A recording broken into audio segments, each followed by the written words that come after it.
rock a nigga. I don't even jog, hanging out the wagon sunroof. Pick the nigga off. The meal with the chill bezel. All my phones red, it make me feel special. But in the pill AK, I'm looking real extra. With the top keys, I'm on the green Teslas. So Virgil, right brick on my brick, on my brick. Right brick on my brick. So Virgil, right brick on my brick. Hey yo, Amiri's filled with cash, I'm in the fashion district. Shoot your mama house is full of half the picking. All my niggas dealing, all my niggas killing.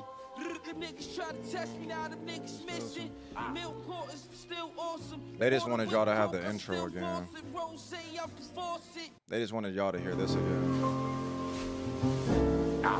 They just wanted y'all to hear this again. Normally this would piss me off, but the music getting me right. Hey yo, I'm in Salvatore making salad. Been taking 3 flavors. Shoot the nigga now, we speak later. Barbara Whitney got the Mac with me, hit behind the Warhol. Dip the bird door, shut up the whole I imagine this is what it's like when Beethoven drops right here. Back learning lessons. Crack it, drying if you ready in a second. 40 chains on, halo. I'm a god nigga, fear a god, dog a rocket nigga. I don't even jog, hanging out the wagon sunroof. Pick the nigga off. The meal with the chill bezel. All my phones red, it make me feel special. But in the pill AK, I'm looking real extra. With the top keys, I'm on the green Teslas. So Virgil, right brick on my brick, on my brick. Right brick on my brick. So Virgil, white brick on my brick. Hey yo, Amiri's filled with cash, I'm in the fashion district. Shoot your mama house is full of half the picking. All my niggas dealing, all my niggas killing. The niggas try to test me, now them niggas missing. Milk Porter's still awesome. Water whip coke, I still boss it. Rosé, I'm the faucet. Tell Virgil, white brick on my brick. White brick on my brick. White brick on my brick. Nah, my internet took a shit, bro. Took a dookie on the stream. And normally, that's what I'm saying. Normally, if y'all really be locked in on the streams, if y'all really know how I get down, normally that shit would piss me off something crazy, bro. Like I gotta restart the whole thing, bro. The whole thing. But whatever, man. Yeah, but I was talking about the event and all that. I don't really know exactly where I was at. But really I was just kind of speaking on just the overall state of what I want to try to go for next year. Put me back into that space, man, of just the unknown, and I mean I still deal with that on a regular basis, just with the videos and the uploads in general, but just really trying to do things that I believe could create a difference in viewership, engagement, and also just opportunities to be able to connect with y'all through more personalized videos, through things that can give y'all more of an understanding of not only the things of what I'm trying to do with my dance, but also like the things of what I want to be able to create in terms of like I said, content for dance, outside of just reactions and stuff like that. Um, but it feel like it's almost like the beginning again throughout that process of everything we've done within the last like 7 years on the channel. But naturally, it's just something that I gotta lock in on. I'm gonna take like the next week to just kind of process that understanding of what I'm trying to do. But once 2026 kicks off, just start implementing different things and just go from there. So when y'all see it and y'all recognize the things of what we're talking about here that are stepping stones to be able to get to this difference and what I would like the channel to resonate with, y'all gonna know what I'm talking about. Y'all gonna know what I'm talking about. I thought it was my internet at first. No, it's just me. I think, well, it's also like the weather is really bad on this side, so it could have been like a shortage or something. All the kids at home for winter break. You gotta fight your whole neighborhood for priority right now. Nah, I really think it's just the weather. It's been raining hard over here. Um, but hopefully it don't happen again. I can't take two hits. I'm not trying to go for that. I'm not trying to go for that. But yeah, man, definitely the event, man. I'm still very excited for that. I would also say it like this. You know what I mean? This is more so for anybody that listens, regardless if like the stream pops off or not. Um, if you find yourself wanting to be a part of that and you dead ass, not necessarily the event itself, but just more of like if you want to have a hand in like helping or contributing, I'm gonna only speak on this with like a small group of people, but it's me just speaking on it now for anybody that's a part of the stream or listening. To where like if you do see yourself wanting to add value or just be a person that could just be of use, of service to the idea of everything that I'm gonna try to push with this event. You can just pull up to the Discord, man. You can pull up to the Discord. There's a Palace section, a Palace channel, like a chat, where like y'all could get busy in that and just let me know. Or you could just shoot me a message, but I don't often see those because I don't really check DMs like that. Um, but in general, you could just pull up to the Discord and just let me know you would be down to help or you want to help or whatever that might look like. So then when I start putting pieces in place, I can take y'all word that y'all would be down. Probably organize like a little Discord meeting or something. But from there, start making plays for the next year to really start doing something. But outside of that, yeah, it'll just be a lot of things that I want to do, like realistically, moving forward next year.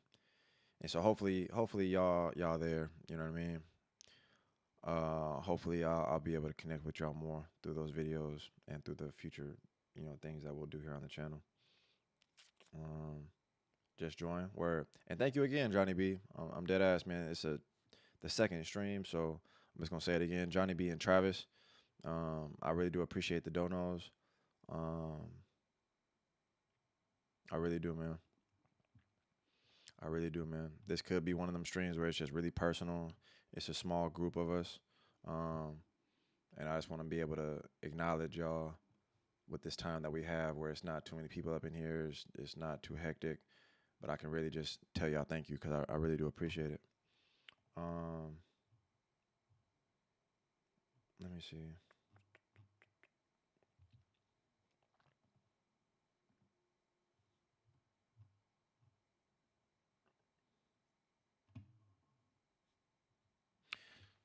Let me see. I remember one time we was talking about watching like a video, um, that was more about the breakdown of like, or not the breakdown, but the collection of records and whatnot, like hip hop shit. I'm gonna watch that for a minute and see what that looked like. And y'all can let me know if y'all fuck with shit like this. I feel like the downtime right now can have me try out different stuff, um, without it feeling too overwhelming. Like you gotta react to dance the whole time. Where's video?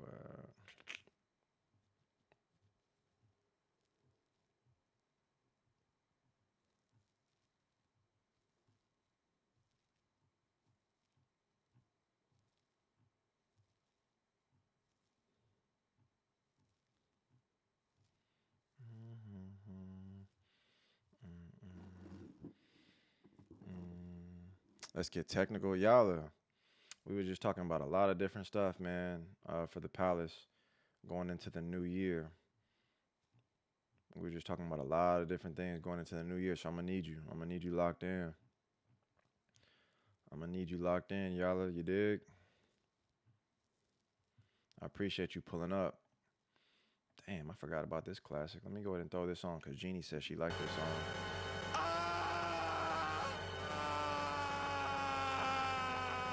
Mm. When y'all start seeing the new uploads, when y'all start seeing the new motion. Oh my God, I can't believe this. Yo, I can't believe this. I can't believe this.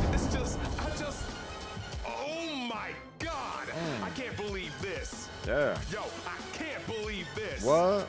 Yo, I cannot believe this. Yo, let me tell you something. Once again, this crap keeps happening. Feeling like I took All 4 right. shots.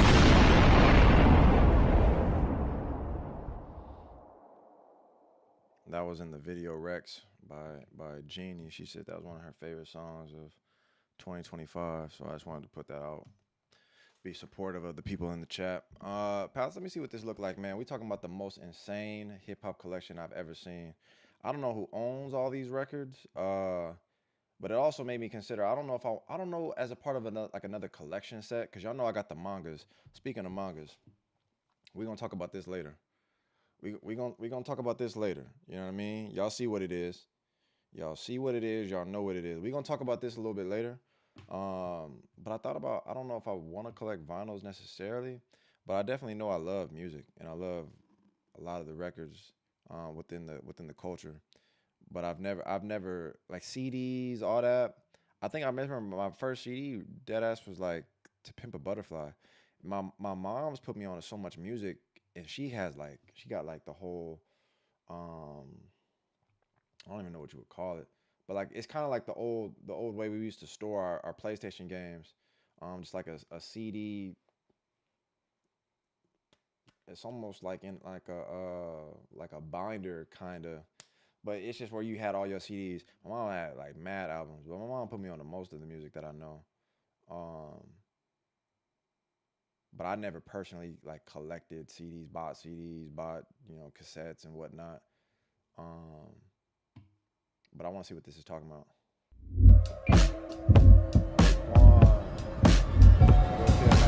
All right, so we just wrapped up the final episode of the mixtape series. If you haven't seen it, it's a deep dive into the history of cassettes. If this is cool for you, and if how you they can hear changed the everything, world, everything's straight, telling incredible just put an M in the stories that chat. I know you have not heard before. If you haven't seen this series, you should absolutely go watch it after this. But in the 4th episode, I visit Amir Rahimi, aka Rappin' and Snackin'. He has the most insane physical music collection I've ever seen. I wanted to talk. And to give perspective, right? I'm not really knowing who is who, so I guess he's just the narrator, and this is who he pulling up on. This is who got everything. But I'm saying right now, like these are the type of videos that will spark the idea of what content is. Like even if I just go back and watch a lot of older videos on YouTube, I want to be able to create pieces, like videos that focus on a specific goal. You know what I mean? Like a beginning and end. Something that just focuses on something within the video that offers perspective around dance or hip hop, or there's things that are relative to the space. You get what I'm saying? So naturally, a lot of this stuff is what I want to do. Yalla Feliz Navidad. I could put that on, but I don't got that queued up. But Feliz Navidad. Yo.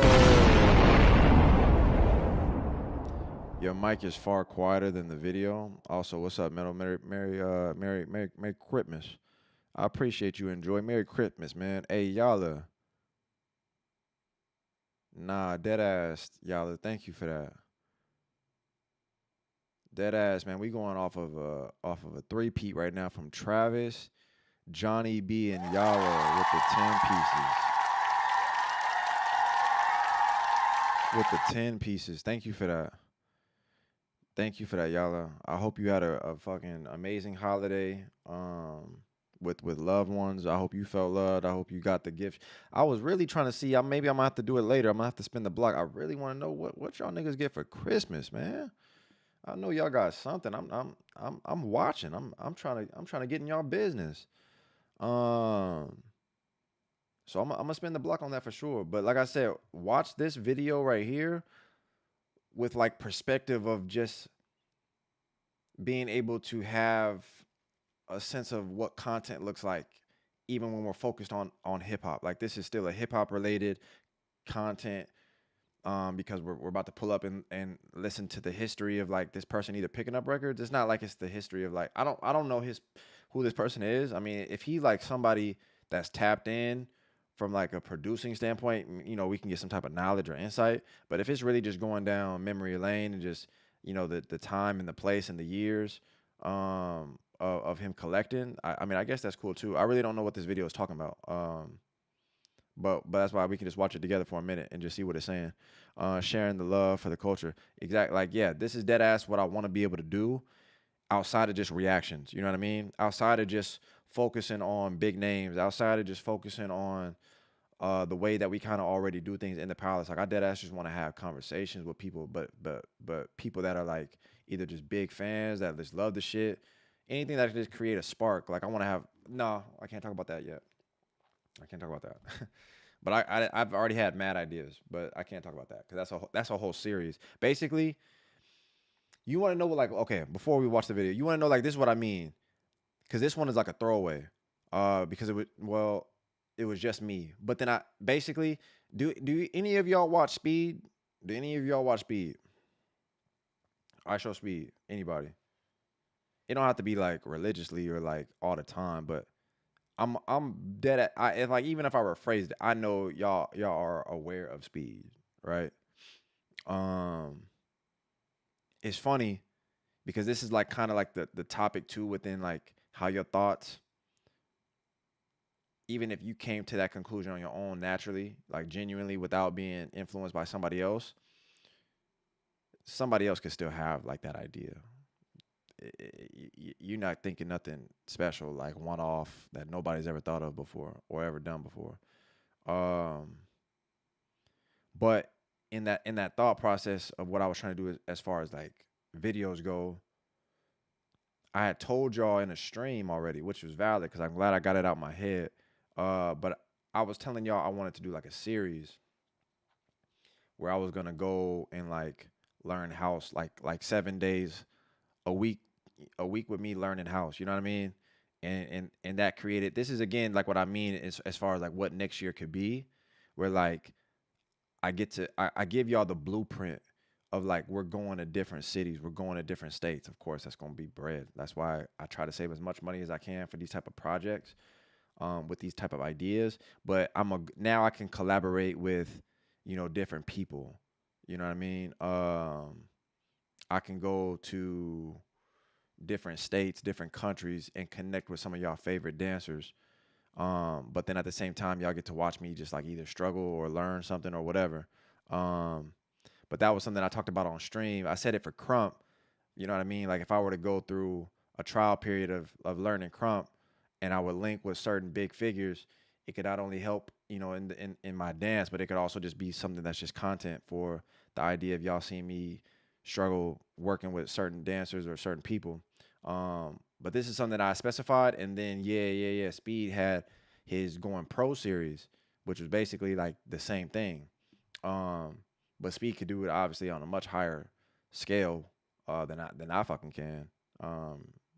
But naturally, that was just a part of like the thought where it's like, once I saw him doing that, it just further created that perspective of just like what content can look like and how engaging it can be, from that vantage point of like still making it about dance, but just doing it differently than just I upload a dance video of just me, I upload a battle of just me. Like those things are just kind of formulaic, but also just not, it's not like a serviceable way of providing content that is exciting to watch, like a series of something. So I have multiple ideas of things that can be series related.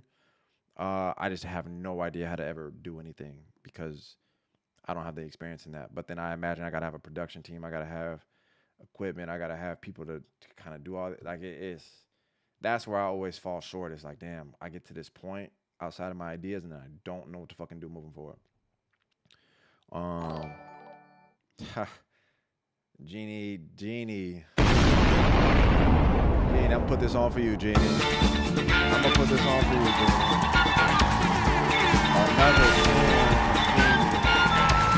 Another 10 from Genie.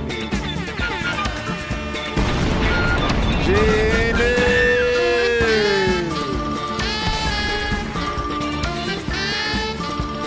Happy holidays, Genie. Happy holidays, Genie. You know that. You the truth, Genie. I really appreciate you.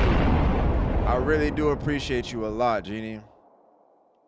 I'm very grateful for you. I'm very grateful for you and the work you do.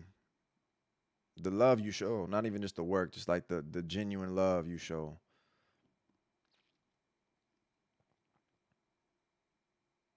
Thank you. Thank you, Jeannie. Thank you for being a real one. You know what I mean? You already want to see you learn house and jazz. That shit will unlock your understanding so much. But that's what I mean. Like, but Cervello, you see the vision in what I just said. I'm thinking like I'm creating like an intro. I'm creating like a roadmap, like a globe, and then it's gonna show like the locations bouncing around. Because obviously this is gonna be all pre-recorded. There's no way I could just do this, uh, like in real time and upload. Like you get what I'm saying? Like it's gonna be like I have to have everything recorded, edited, and then y'all can see it like in a month or something. Um, um, but naturally it's like yeah, that process. I feel like y'all would really fuck with it. Just from that perspective of just overall growth and like a goal. You see what I'm saying? But I have multiple things of like ideas like that. Like I said, my biggest struggle within what I know I can see is just not knowing how to execute. Dead ass. Um, and then trusting in that process or those people or you know what I mean? Like there's a lot of unfamiliar like aspects, but that's why I said next year is like a year that I want to fail a lot, um, just to try to push past a lot of those things of what I've allowed to hold me back. I really like your reaction videos and the way you talk to your audience is great. It honestly makes me wonder why you haven't made a separate gaming channel yet. Also, RE9 is coming. What the fuck is RE9? Resident Evil? Is that what that is? Cervello. I'm gonna disappear for a bit. I gotta go to UPS. Bitch ass niggas from Go send me a size. Oh, you got the wrong size kicks, bro. You got the wrong size kicks. Damn. I wonder if they really do anything for you on that. Like, I don't know what the fuck they gonna do, but throw on a T-shirt or something. You know what I mean? I wonder if they bless up like that for fucking hoeing you on your order. But thank you for the 10 though, bro. And thank you for always pulling up to the streams and showing love, gang. Cause that shit helps a nigga mental, bro. Just the support that you show. Hey X2G, bro. Thank you for that, man. I take a lot of pride in the videos I put up and how I'm able to communicate a lot of things. I've grown a lot, you know what I mean? And learned a lot of things from being able to make these videos, not only in the video process but also just like in being able to communicate certain things. It's helped me a lot, especially within teaching.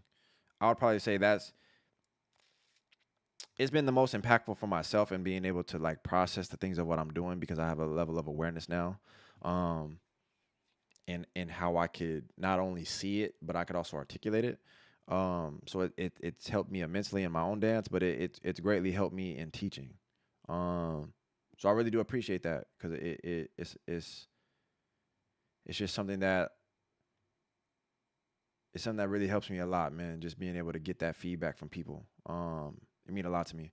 So thank you for that. As far as like a gaming channel,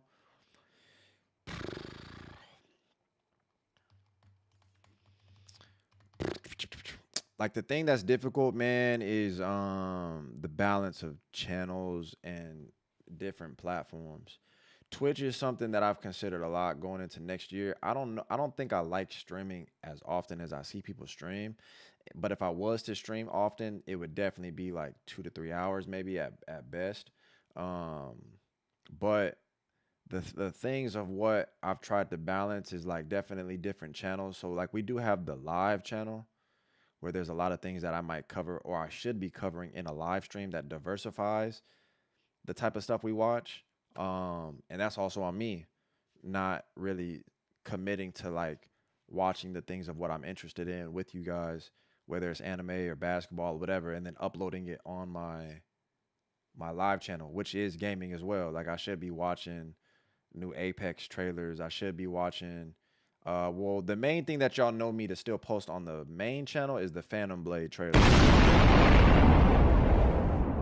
Phantom Blade Zero, like that's a game I'm very excited about. But yeah, I know I like the thought of me having a gaming channel isn't like impossible. It's just once I also got the milestone for 100,000 subscribers on the main channel, it did give me perspective of like like do I want to focus on the other channels as well more. Like it made me consider like what do I want to do next. But definitely I understand, bro. I do got a game. I got to upload more gaming stuff or just cover more game stuff. But outside of Phantom Blade Zero, I know Expedition 33 created like a crazy wave. Whoa, what the fuck? What the fuck?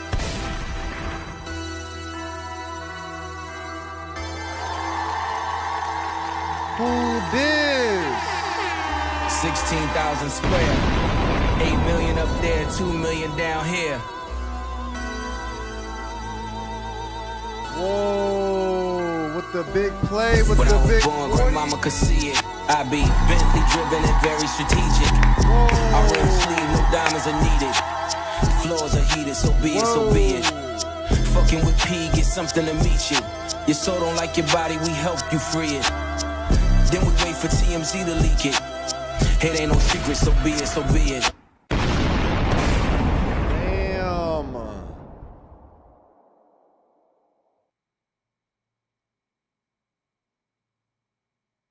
Doge 75, man. Damn, man. Blessings, man, for real. Thank you. That has no message, nothing. I'm not even familiar with the name. But that's major, man. Thank you. Wow, thank you for that. Thank you for that. That's love. Wow. Wow. That got a wow. Okay. That put a battery on my back. It's crazy the moments where you just least expect it. I swear, man. I swear, man. But that's why being grateful can take you. It can take you places, man. I was not expecting nothing like that at all. Doge 75. Genie, you see that, man. Doge, normally I would want to have a chat just full of M's, man, because it should be acknowledging, you know, that type of love and support in the palace. But since that's not happening, I just want to speak on it, man, just and tell you thank you, because that's a lot, man. Thank you for that. That's a lot, man. That's a lot of love. I appreciate you for that. Thank you. Thank you, man. Wow. Big thank you for that. Incredible stories that I know you have not heard before. If you haven't seen this series, you should absolutely go watch it after this. But in the 4th episode, I visit Amir Rahimi, aka Rappin' and Snackin'. He has the most insane physical music collection I've ever seen. I wanted to talk about tapes, obviously, but his collection is so massive. He has a wall of records, a wall of CDs. Hold on. First off, this beat they playing, because it almost sounded like a Nas sample that they just had in a section of it. This already sound heat. Plus so many tapes. It's absolutely insane. The mixtape episode includes a short segment from our conversation, but it was so good and his collection is so crazy that today I'm bringing you our full conversation. After this, go check him out online. I'll link to him below, and then watch the full mixtape series. All right, here's my full visit with Amir, aka Rappin' and Snackin'. Amir Rahimi, owner of Rappin' and Snackin', Los Angeles, California. Born and raised. Oh, yeah, out here. But see, that's what I'm thinking, man. Would y'all fuck with that? Hey, man, we got the new Meadows Palace event. Meadows Palace presents Rappin' and Snackin'. My other problem is, man, y'all gotta list some names, bro. I do not know what I'm finna call this, bro. I do not know what I do not know what I'm finna call this. I know it's not gonna be rapping and snacking, but I I gotta find out a name. And started collecting hip hop in middle school after my homie burned me some CDs, and then I was hooked. Whoa, y'all Tupac's y'all Me wasn't Against there the World was burning the first CD I CDs. was ever burned. Whoa, whoa, It whoa, was whoa! pretty much Real quick. I'm gonna let it ride, but damn, that made me really think. Burning CDs. The last time, I mean, I was burning mass CDs for her too, but I haven't like that's a throwback, man. after that. And then I started buying music Dancing, after that. So I snacking. was Oh, no, around fire. 12 years old, I would say. And it's been pretty much 20 years plus now. This is an insane collection. You got tapes, you got CDs, you got records. What is your favorite medium to listen to? Or do you have like CD versus vinyl versus streaming versus tape? Do you have a preferred medium? I actually don't have any streaming services. Oh. So I'm very much of the philosophy that the physical I don't collection. listen to it unless I own it. Yeah. There are the rare instances where sometimes artists, after you pre-order something or purchase something prior, they'll send you the digital download, and then I'll like indulge through that. But I typically wait. And if I had to choose, my favorite would be CD. It's just, I just remember burning CDs when I was younger. That was also just the way of listening to stuff in my car as well. If I didn't want to, like before everything was like in CarPlay and whatever, I burned the CDs. I'd put it on I had like a playlist called Car Jams, and I'd go up to like 20 something volumes of that, and then I would put it there. And then just listen to CDs is just so easy to just carry around. You had the booklet with or the little case that had like 30 CDs you can put in at once. Yeah. And it was very accessible. Then you had like the 6 CD changer. So the accessibility of it, the nostalgia behind it for me, definitely my favorite. But I love them all, as you can tell. So. Did you ever have an iPod? Yes, I had an iPod. Mini was my first one. And then I think after the Mini, I kept that for a long time. I had CD players, I had cassette players. Wait, do any of y'all collect music? That's first and foremost. But then also, it's like the whole idea behind what he said, bro. He does not listen to anything digitally, bro. He does not listen to it unless he owns it. Well, it's not necessarily digital because you can buy it digital. But basically, he consumes things from the physical space. I just think there's a lot of value in that. Damn, he got the domino. He got a lot of records here. But I'm saying this because like there's a big difference in how you will even give value to something, how you will appreciate something when you purchase it. That's why a lot of times they say don't ever do nothing for free. It's kind of borderline going against the motto of the stuff I do on YouTube, because obviously everything on there is free. It's not necessarily free, but it is free. It's free for y'all. But it's free because I base it around the idea of a community. But then at the same time, it can undervalue like how y'all resonate with it or appreciate it or even give. It's like the reason why dancers maybe struggle, you know what I mean, getting booked and jobs and all this other type of stuff, because a lot of the times that we do work is lowballed, it's free. You know what I mean? It's just looked at as like a low commodity, like something that's just not really well valued. And so music is oftentimes looked at that too. Like you just listen to music and go about your day. You don't never go out and stand in line, buy records. You don't see the value in it to kind of do a lot of the leg work that people had to do back in the day. So I respect this type of collection heavy. This is actually insane. Portable. And then I eventually put everything on my iPhone. So iPhone ended up taking over, and now I have like the 528 gig or 500 whatever gig, because I have to store it all. Yeah. So, because like I said, I don't stream, so it's all on there. He doesn't stream. Then what is for you like the vibe difference between if you have the option of listening to an album on CD, on your phone, on cassette, or on vinyl? What are the elements that make you lean one way or another, and like specifically toward what would make you go, oh, I'm gonna play the cassette of this specifically? Cassettes for me, they scare me a little bit, and that's because I've popped a few in my day, and I hate dealing with that. I don't like ruining things, and I'm not the best at fixing them. I need to get help.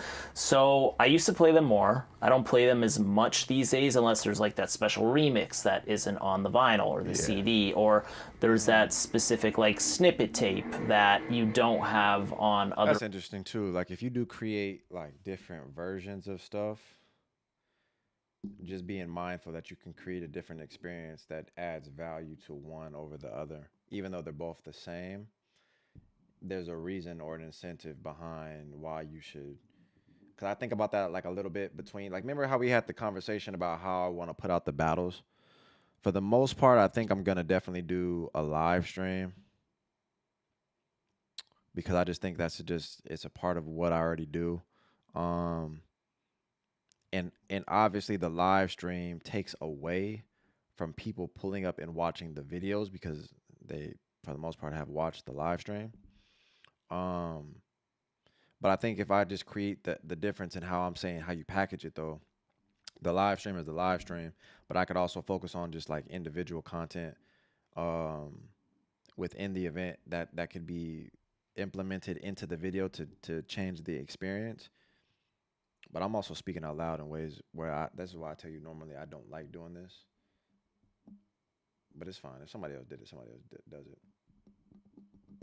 But yeah, this is like normally how I just process a lot of stuff to just figure out what I could do to bring it back to the palace.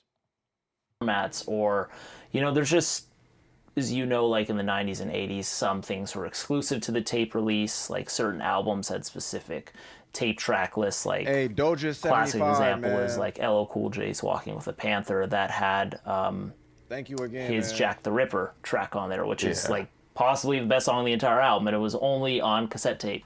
So like things like that, if it's super special in that regard, if it has a special remix, a special previously unreleased track, typically like that is when I'll pull out the tape. But if I do have the vinyl/CD option, I'll typically go with that first pull. Yeah, makes sense. Very convenient too. Yeah. What do you, between vinyl and CD, what would make you lean one way or another? How do y'all organize y'all vinyls? Still CD for nostalgia. Vinyl is great. Obviously, it's probably my second favorite medium, I would say. It's great how you can like pretty much start so you can see like at any part of like the side. Well, if you're on side A, you can go to any track you want. You don't have to. There's a lot more freedom with it, I suppose, because with the CD you have to hit next or fast forward, whereas now you just pick up the needle, and if you know the album well enough or the single well enough, you put it somewhere and you pretty much know exactly where you're starting. And then as opposed to a cassette where you got to like sit there and fast forward the whole thing and like, okay, I think we're here, and then check it, and yeah, sometimes that too. But vinyl, I mean, the thing with vinyl is every time you listen to it, and even cassette, every time you listen to it, it's kind of a different experience. Maybe there's more dust on it this time, or maybe you scratched it, or whatever the hell. But CD, for the most part, it's like the same listen every time. And once it gets to your iPhone, it's the same listen every single time. So you do miss some of that, which I guess is kind of special. I want to take a second and thank the sponsor of this video, Magic Spoon. Magic Spoon cereal has 4 to 5... Nigga, we went from talking about beats to eating cereal.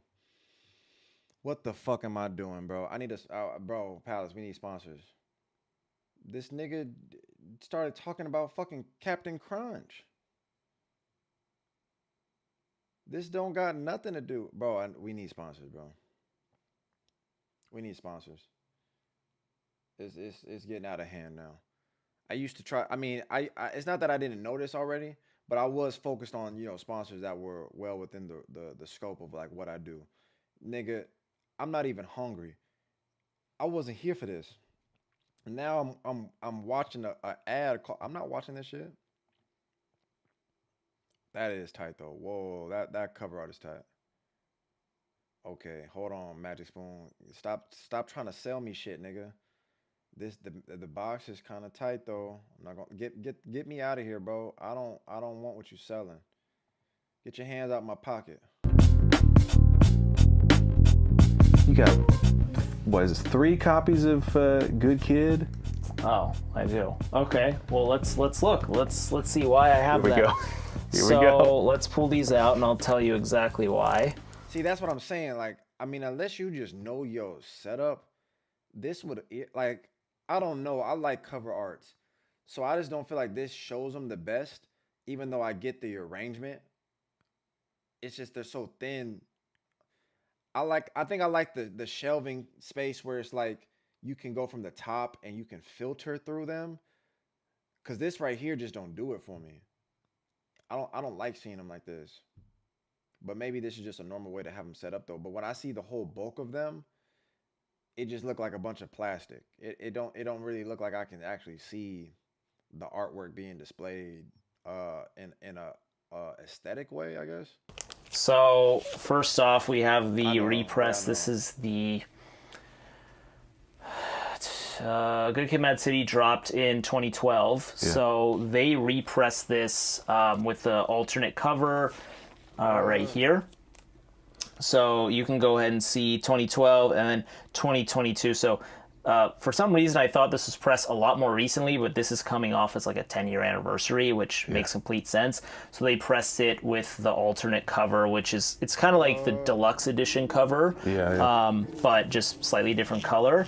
Then you have the original cover, which is the one with the family and all that right here. And then you have right here the original deluxe edition cover. So not this. Whoa. I'm not even piecing together that I know all this without knowing that these are just all three different versions. I haven't seen that first one, but I didn't know that this was the deluxe.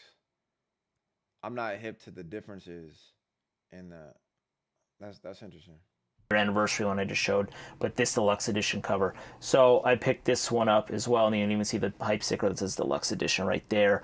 So that's why I have three. So they're all different. I try not to have exact copies, exact duplicates, I should say. Everything I buy has a purchase unless I was just lousy and didn't check my spreadsheet for doubles. When did you start? Let me see. Death Row. Who I'm familiar with. Christmas on Death Row. Death Row got a Christmas album? De La Soul. I don't think a lot of people talk about like I'm talking we are a hip hop relative channel. You get what I'm saying? Like this is going back to people that are emphasizing like what track should I be listening to, so you're not just listening to the beats all the fucking time.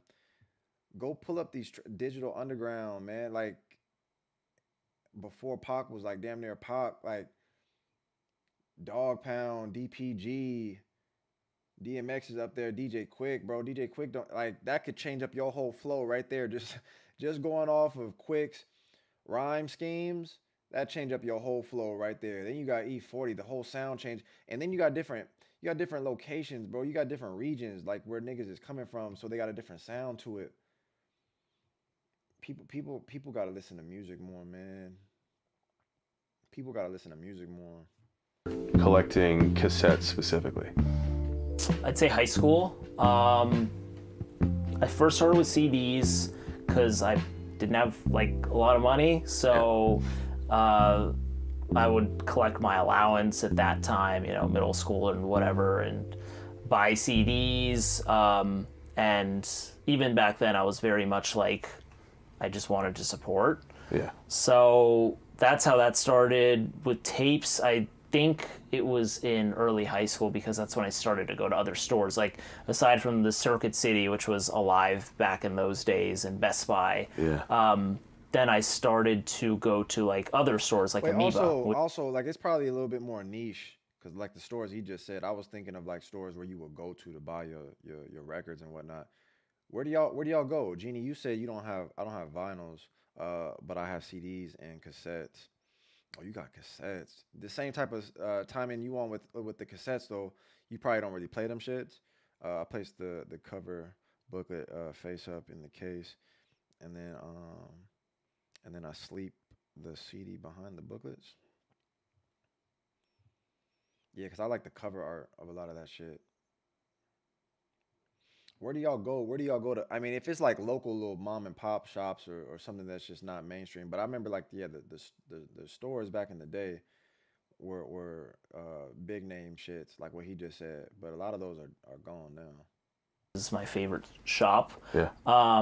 And then I saw like, oh damn, vinyl, oh tapes, oh whatever, and that's around the time where I bought my first record, and then shortly after that I bought my first tape. So I would say like maybe 10th grade I got my first tape if I had to guess, and then once I got swap meets, it was over. Like that's when I got a lot of stuff. Yeah.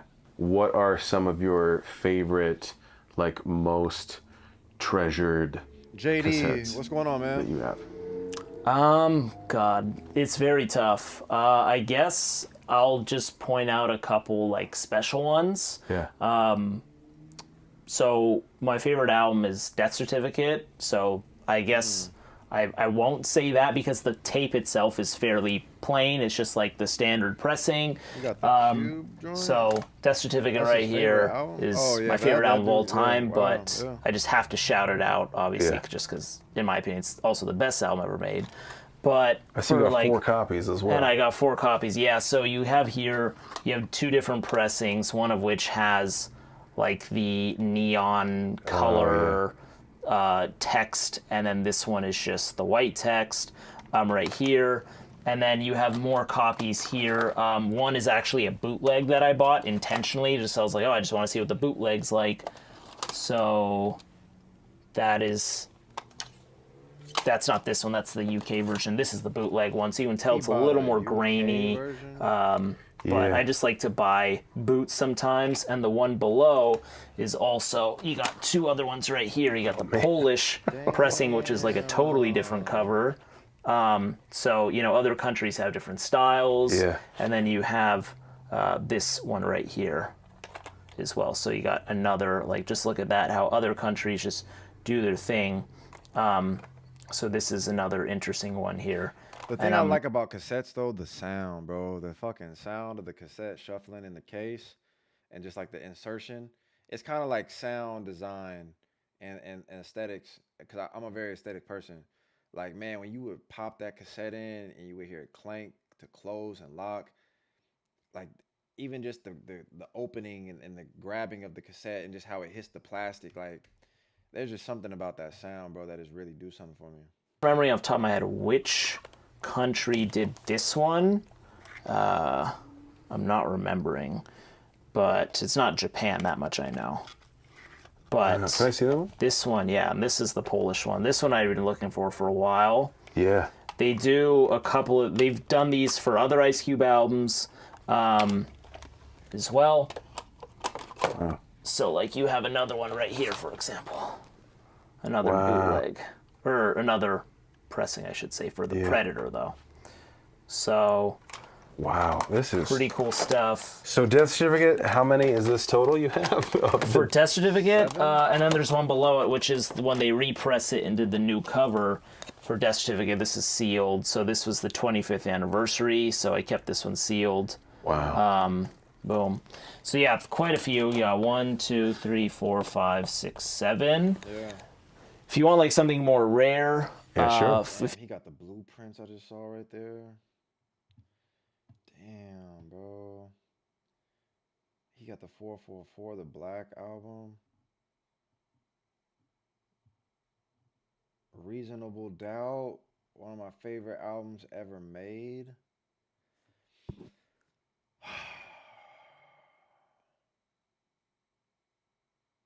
Damn, man. This is crazy. like something more rare. Yeah, sure. If you want to go like the more independent route, for, you know, maybe some hip hop fans aren't too familiar, but we have the Demigods here who are like an independent hip hop group, but this is before they turn into like the larger collective. This is very rare. This is there's only a couple hundred of these made, if I had to guess. So Apathy being like the lead member of the Demigods, he also is now my friend. This is his signature, and that's Open Mike, also one of the founders of the Demigods right there. So this is actually Open Mike's copy that I got. I won in an eBay auction. They had promoted it. I won it. This is like I feel Hold like on, bro. 10 years ago. Now it got me thinking, bro, because like the idea of collecting is hard. It's just a genuine way for you to nerd out over some shit that you like. And then it's so niche to that point of like, you know, you either get into a community where you find the niggas that is heavy into it like you, or it's just really you just on your own, you just dying on that hill.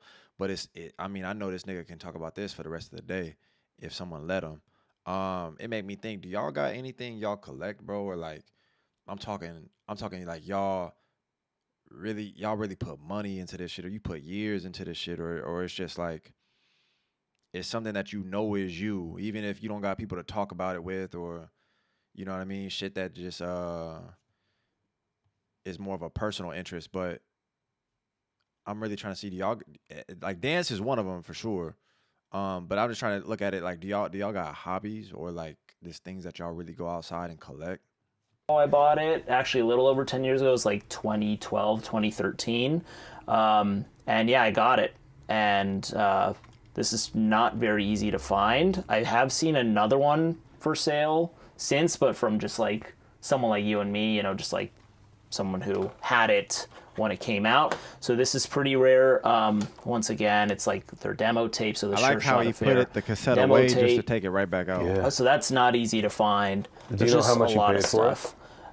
It was under $200. It was like 100 something, but I put like my max bid at like 500 or something. Because at the time, you know, he was like my favorite rapper at that time, or not my favorite rapper, but. And then I'm thinking about bread, bro. I forgot about that because when I was buying some of these case closed volumes, I'm not gonna lie, bro. I was feeling borderline stupid because I mean, sure you could be getting a hold when you understand the actual pricing of what they dropped as for retail, but man, I think the most expensive manga volume that I bought for case closed, I think it was like 100 something, but I was feeling dumb. I was like, what did I just do? But now it's like, because I wasn't surrounded by niggas that are actual collectors, you know what I mean? The real nerds. The nigga spent somewhere around $500 for a single cassette. Wow. And that's what I mean, like that feeling of like collecting and like nobody gonna understand you, but then it's like it's stuff that rewired my brain because you thought most of this stuff is supposed to make sense from like a realistic perspective. You know, you go outside and buy groceries, even if they cost a grip, because that's just normal. You go and buy certain things, you do certain things in a certain way because that's what you've been told. But like to have a genuine hobby and go spend $500 on this, and you like people look at you like, why would you spend $500 on that? You're supposed to spend $500 on your car. You know what I mean? Like you told how to spend your money, even though there are responsibilities you have. But after that, it's like that's why I'm like, man, I'm curious. Like, what do y'all not have hobbies? Like what y'all put money into? Bro said fashion, obscure mid 2000s Japanese and Belgian fashion specifically. Damn, see, even to have it specified like that is fire.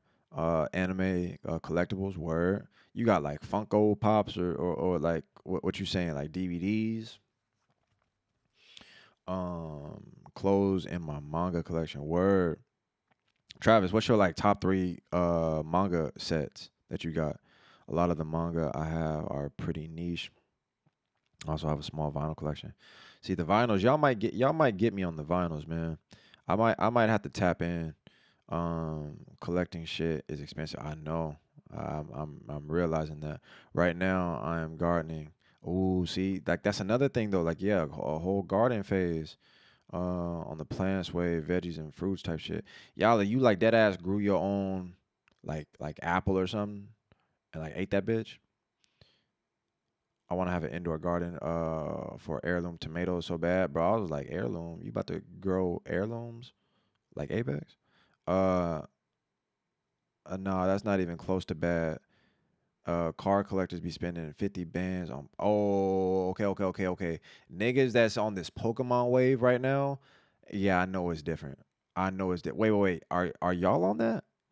y'all wait, which one of y'all niggas is opening up Pokemon Yu-Gi-Oh cards? Cause see, like I don't even see. Hold on.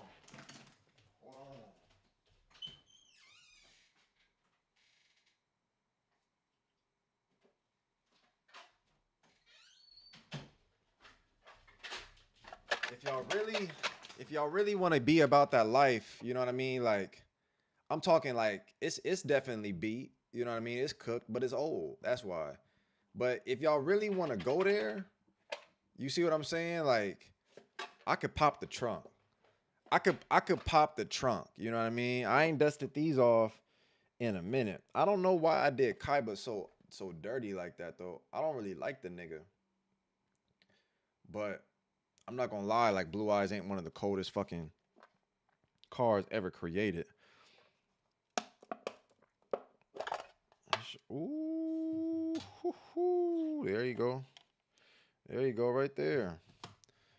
There you go, right there. There you go, right there. All beat up and shit, but there you go, right there. I don't got no sleeves. I don't. But wait, y'all be collecting? Most I spent was 900 on what?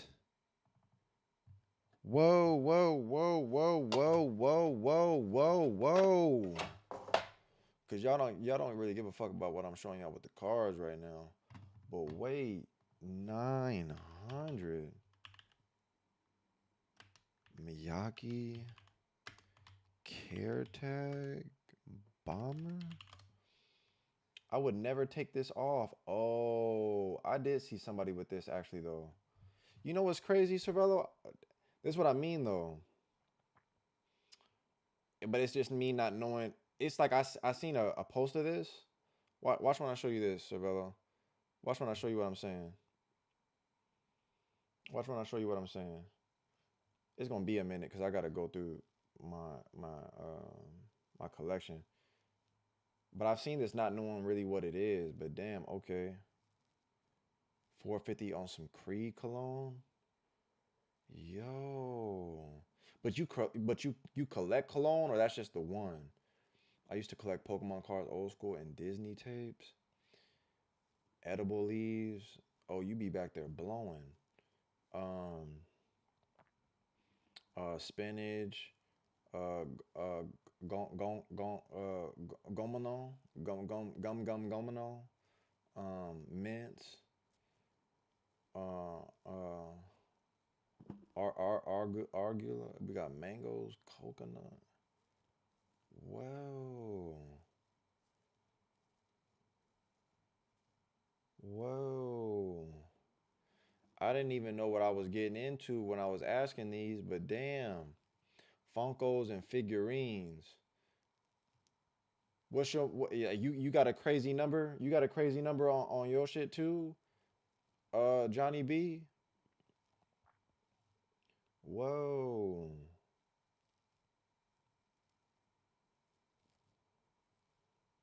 Whole time, Cervello, this what I'm gonna show you because like the reason why I even have it saved wasn't because I was gonna buy it. I didn't even know what it was. Um, but when I seen it, I look at clothes and I just look at prints and I just be like, I wonder if I could like do something to flip it or like create a palace version of something. So I liked that a long time ago, just not knowing what it was. So you put me onto the name of it is crazy because I'm getting to the bottom of it now. Of my saves. It's just really far back. That's just crazy that you said that.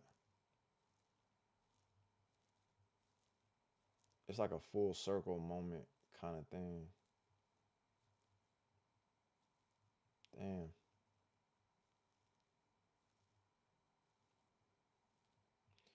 I'm just thugging on my own.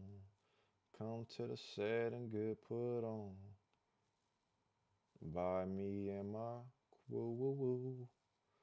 All I wear for quit ones is blue Now the dangerous part about doing this is as much as I'm scrolling, if I swipe on accident the wrong way and this bitch take me out, I might borderline flip this whole fucking desk over.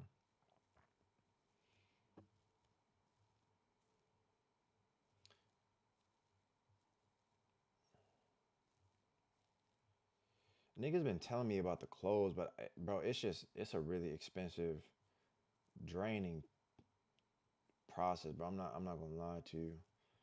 I'm not gonna say it wasn't fun, like doing it, but the last go around, getting all that made, bro, that definitely took years off my life. You know what I mean? That definitely took years off my life.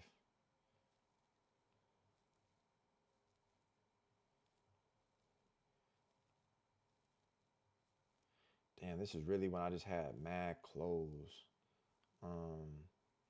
all bookmarked because I was looking for inspiration off of anything. But that's what I'm saying. It's crazy that you just put me on to that because I know it's around here now. Look what I'm saying. Look, when was this posted, Cervello? Like, Cervello, what date was that? What date is that, Cervello? What Palace? What date is this? You see what I'm saying? What date is this right here? 2021, right? Like you putting me on to something. I just seen this, and you see it's booked. I just didn't know. I didn't know that's what you saying. Like I didn't know that's what. I didn't know that's what that is. I just saw it. I was like, that looked fly. Like I could imagine, like the MP on the back, probably something on the side. I didn't know that's a big. I didn't care about buying that more than like what could I see in terms of like how could I flip something.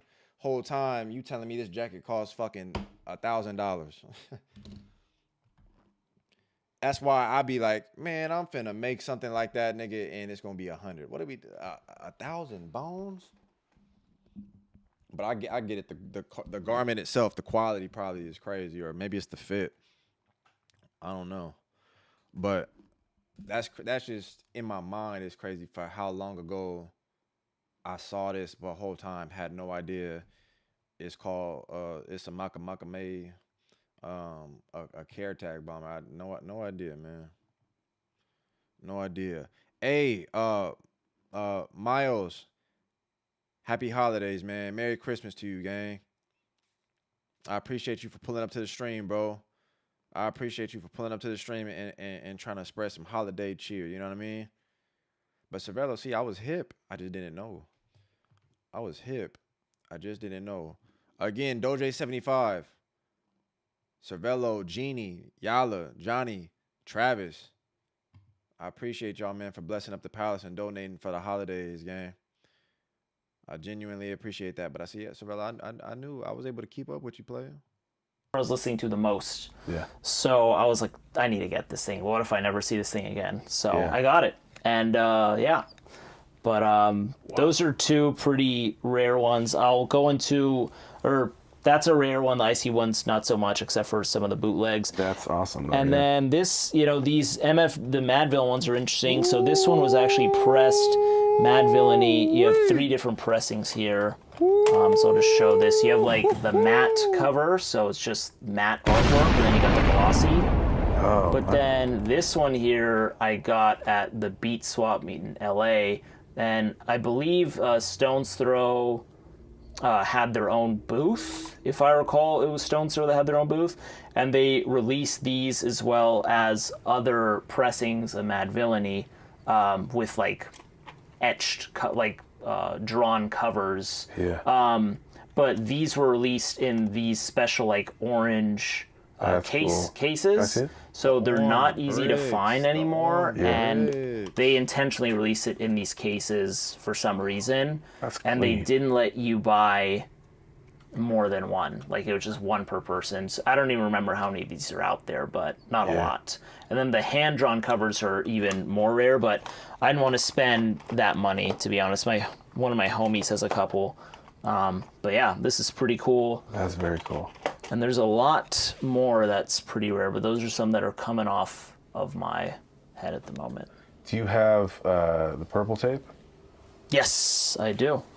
I got a couple of those. So if you go down here... Damn, you see that? You see that? That's why y'all got to make sure you start stretching. Look at this shit. Yes, I do. I got a couple of those. Oh, so if you go... damn. Yes, I do. I got a couple of those. So if that nigga went to the first floor, nigga, and knees almost popped out. Remember I told y'all don't want to be kneeless. Y'all don't want to have no knees. You know what I mean? They gonna call you NK. What's going on, NK? Down here, you got this tape. Raekwon joints. The Raekwon joints. This tape, and then this tape. I also have another one because they repressed it. Shop Get On Down repressed it, I believe, in 2012. I could be wrong on the dates. So this right here is the purple tape itself. Yeah. So this is the original, Poisonous. or I should say the 1995 pressing that they dropped. So if you take this out as well, you got the signature there. Oh, yeah. Inshallah Raekwon.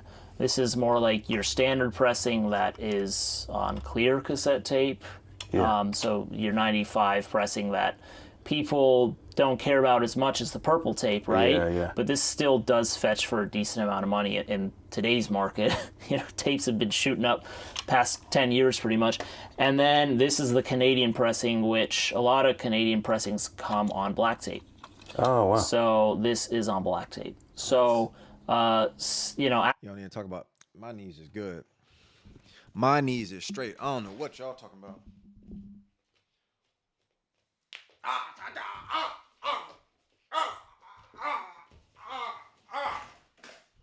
My shit good, bro. My shit straight. I don't know what y'all talking about. My shit good. I've seen less of these than I've seen of purple tape. I see because people always talk about the purple tape. Yeah. So this is actually, in my opinion, harder to find because I've just seen that so much more. Yeah. But I don't know which one's more expensive. I would still imagine the purple tape's more expensive, but I don't quote me on that. Yeah. Purple tape is awesome, and I have another one, or I have another two, because Shop Get On Down repressed them twice, I think, and I have those. They're just not here. How much, cassette-wise, how much money do you think this is that you've spent? That I've spent or that it's worth? Both. Oh my god. Well, I don't think I can answer either question, actually. God, dude, that I've spent, obviously thousands, but I can't pinpoint how many thousands. Because I get it all mixed up with the CDs, I get it mixed up with the vinyl, I get it mixed up with the books and action figures and all that stuff, so it's kind of difficult. And I don't catalog everything on Discogs, so it's not like I can give you a rough median or anything like that. It's only in my Excel spreadsheet. So you got 3 Paul's Boutique? 4. There's one bottom there. Oh, yeah, right there here. you go. They're all different colors. No worries. So they dropped a lot of different colored versions of this tape, and I don't know entirely why, but I don't even have all of them, you know. Oh, wow, yeah. The first one that I owned was the blue one, I believe.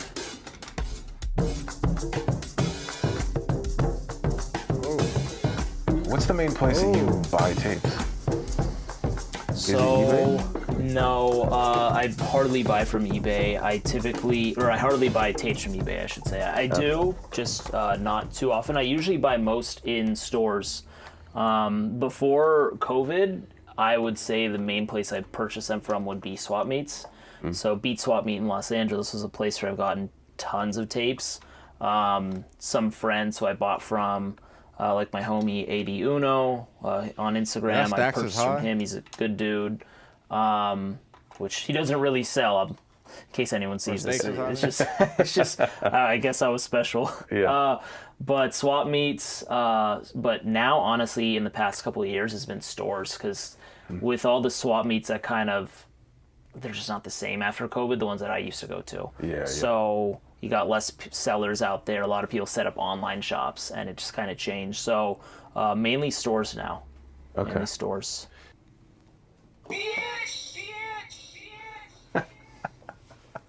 I love that. That's one of the best rappers ever, dude. Yeah, man. CDs, that's not gonna playing. It's not gonna wear it out, right?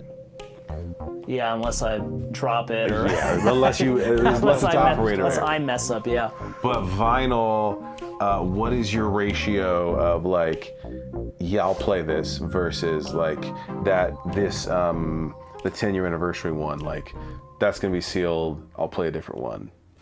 Typically, when I purchase things, I prefer to have used copies if I'm buying something that came out in the 90s or the 2000s or whatever. Like, if it just dropped, I'm obviously going to buy a new to support the artist, but there's some stuff where I can't support the artist, so I'm strictly supporting, like, the label or whatever that I don't care about as much. Yeah. But I try and buy used copies because it's like, I want to play it. Yeah.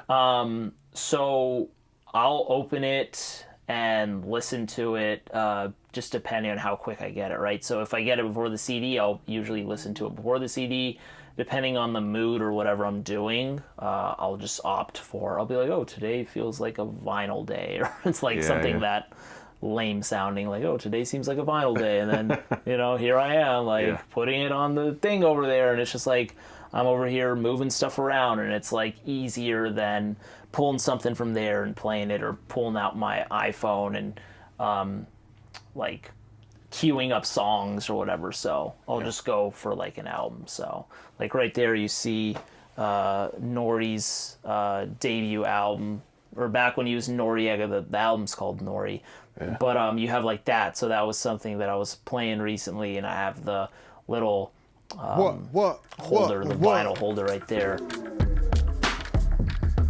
As part of this thing, I'm spending like a month listening to exclusively cassettes, and so I was like, all right, I gotta get some classic stuff. So I got Low End Theory on cassette, and it's an original, and it's just old, and it just sounds old, and it's a little bit of a bummer because I'm listening to it, I'm like, yeah, that's it, but it's also sound quality wise, it's not just tape, but it's like a deteriorated tape a little bit. But that's how it goes, man. That's why tapes unfortunately are my least favorite. But they tapes are crucial, man. It's important, and in my opinion, you got the music scene changed a lot after tapes kind of died, because you made for a full listening experience. You made for listening from something without a skip button. You had the fast forward, you had the rewind, but you didn't actually have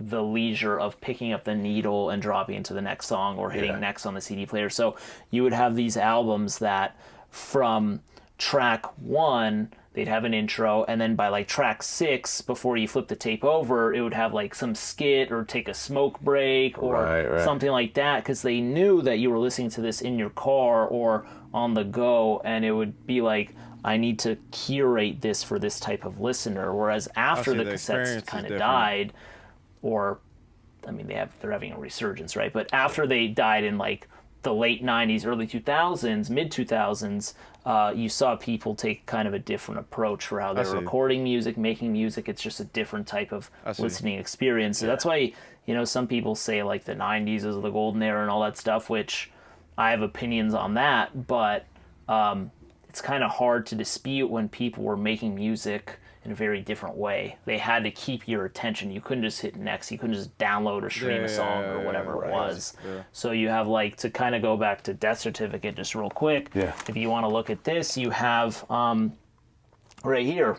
side 1, the death side, side A, the death side B, the life side. And they have theme sides of so many of these albums just because they're trying to tell you certain stories on some parts, on the first side of the tape versus the second side of the tape. Right. They ended a certain way on this side of the tape with a skit which then you start off the next side with a skit, and then Yeah. so it's very thought out. But I don't think artists these days, some artists these days, because I'm not going to disrespect artists these days, but there's a lot that don't because they're not forced to think Yeah, like that.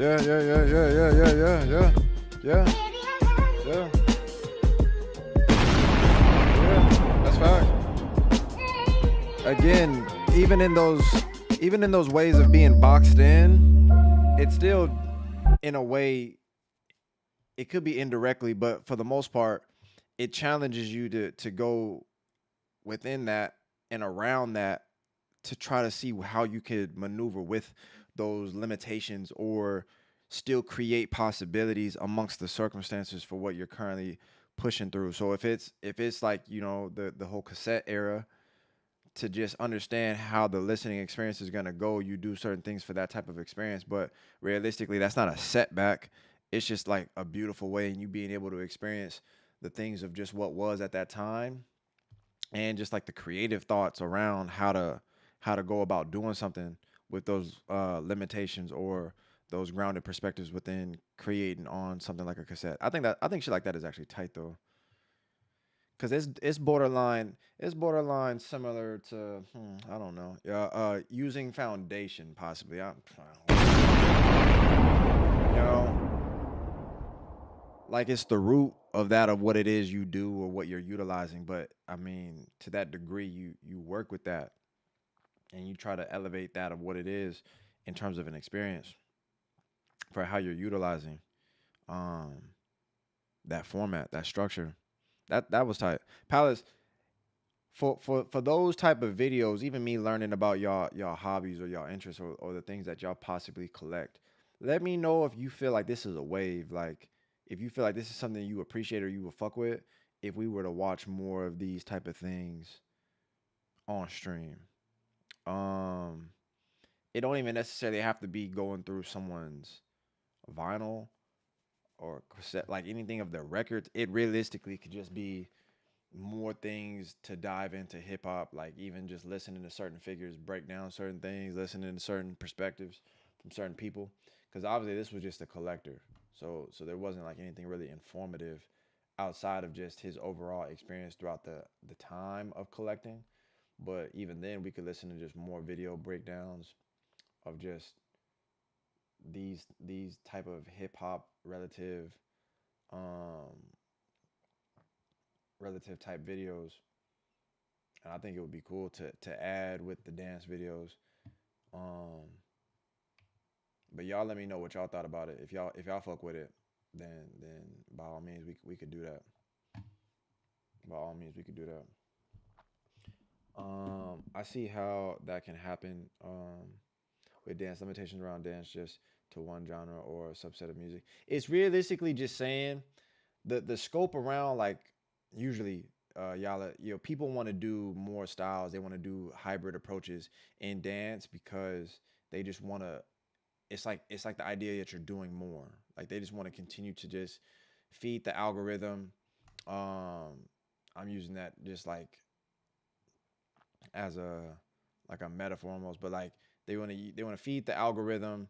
They want to continue to emphasize more things in their dance, in their round, by just doing a plethora of shit without really ever focusing on something. The idea of like that cassette tape and a foundation is you have to work with what you got.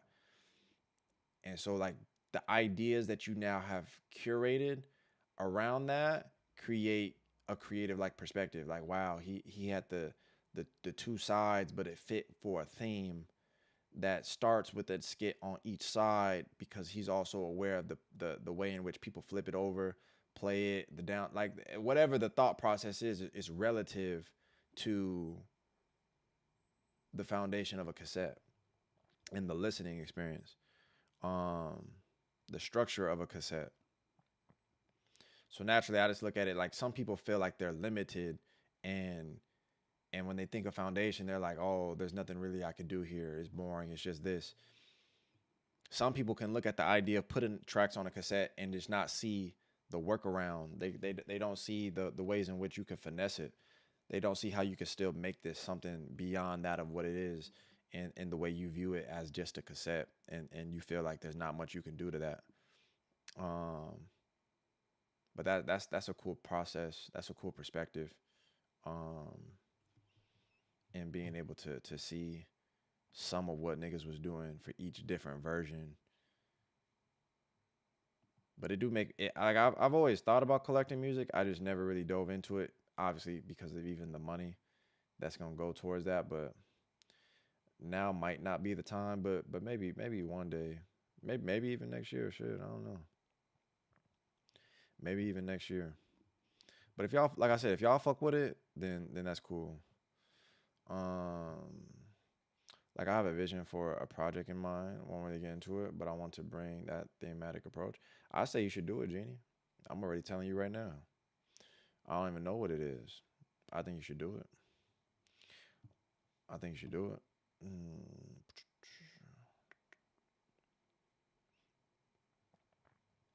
Like I want to watch videos that break down the music, break down the sections of the music, the composing of stuff. You know what I mean? Like really get into the shit that we listen to. But this is what I watch sometimes on my own. But this is the difference of like really being immersed in that thing of what it is you do.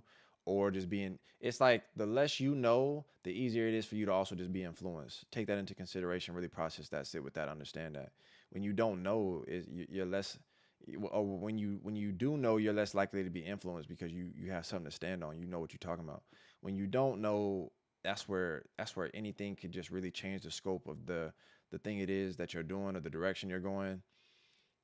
That shift is easily like you're persuadable to a degree. But naturally, it's like once you get more information, you become more knowledgeable and aware of stuff, and then it helps your decision making.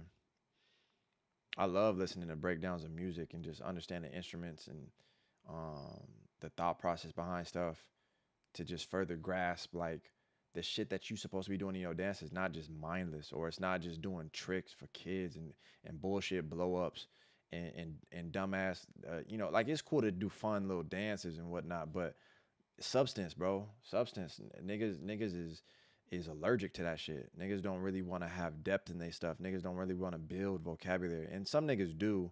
And then a lot of niggas just don't know how. A lot of times there's like that. There's a lot of different things that you can focus on in the whys of stuff. But a lot of times this current era of dance is just at a low because a lot of it is just built off performative bullshit. It's why people will look at today's era of rap.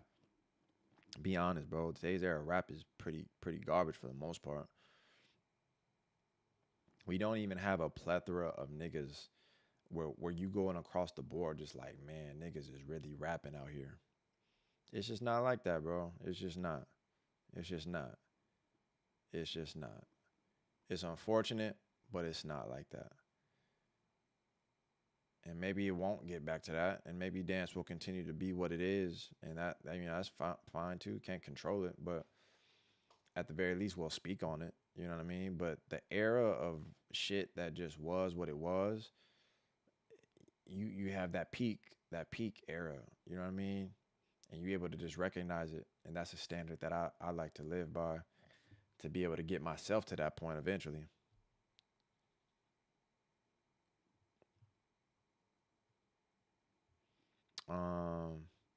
I hear you. Work with what you got, so the output of the ideas, content, move revolves around it creatively. Yeah, once you understand it, you could do all that. Once you understand it, you could do all that. A lot of people just look at it like once you're confined to a box, like that's it. But there's so many different ways you could do stuff. There's so many different perspectives that you could have to like create a difference in that. It doesn't have to all be the same way that you've seen somebody do it. But then the one thing that happens is when you see people doing it like that, which is fine, the person that ends up creating that difference in that same experience for what you already are accustomed to, that's usually the person that ends up standing out, blowing up. You like, damn, I never even looked at it like that. And the whole time that could have been the case. Not wait. No, I disagree. Vince Staples had a great take on this. Rap has to stop being commercial to be authentic again. Disagree with who? Ain't that what I just said? Rap is too commercial. Vince Staples had a great take on it. Rap has to stop being commercial to be authentic again. You talking about with me? I said rap needs to be commercial. That's like the opposite of anything I fucking want. I said rap is ass now. Now these days, most of the fashion collecting is French workwear and post war military surplus, which can be less than $50 sometimes, just $15 sometimes. Oh, word, okay. But that's fire. Like when you're knowledgeable of like even like the areas from where shit is coming from. I was talking about that with my cousin yesterday. It's like niggas go crazy over Tim's and them shits dropped as work boots. You know what I mean? Like for construction workers, like those wasn't fashion. But black people, man, our culture changed up a lot of shit, bro. But I'm not even gonna start talking about all that. All right, let me see. Let me get into some battles, man, cause we ain't watched one battle yet, and it feel good. It feel good. Oh man, I ain't watched a single battle yet. But again, man, for the stream, I don't know. It's very strange, definitely. But like I said, it's the holidays. People is gone. You know what I mean? People doing their own thing. So I'm grateful for everybody that's pulled up today. I think rap is in a good space because we got artists like Navi Blue, Jid, sorry.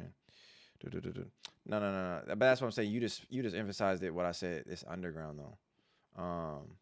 I'm talking about. It's not the idea that these people don't exist. It's the idea that when I'm coming up from the late '90s, early mid 2000s, this was in the forefront though of rap. Rap is like okay, so it dies again. It dies to a point to where like the people that you're talking about and them being underground is the fact that it could be birthed again from the underground to then have them be hopefully like folk like big figures in the shit to like stand out and set a new wave. But for the most part, in terms of as a collective, it's like it's not what it was. Rap is just not. It's not as loud as it was. It's not as gritty as it was. Like even region wise, fuck no. I'm not saying it's not in a good space with those people you just named, but I'm just listing when people say rap and the names that usually come up for the most part due to the mainstream shit. I fucking hate that they're even in the same category with the people you talking about or the people that we know to really be out here rapping. But rap is definitely it's shifted a lot to the point of you emphasizing dead ass at the end like the underground shit. To me, the artists that we was talking about back in the day, like even though rap is still a niche, it just wasn't underground though. Like Missy Elliott is not underground. Um, um, um, Busta Rhymes is not underground. You know what I mean? Talib Kweli is not underground. Um, it's just it's different. It's just different now. Um,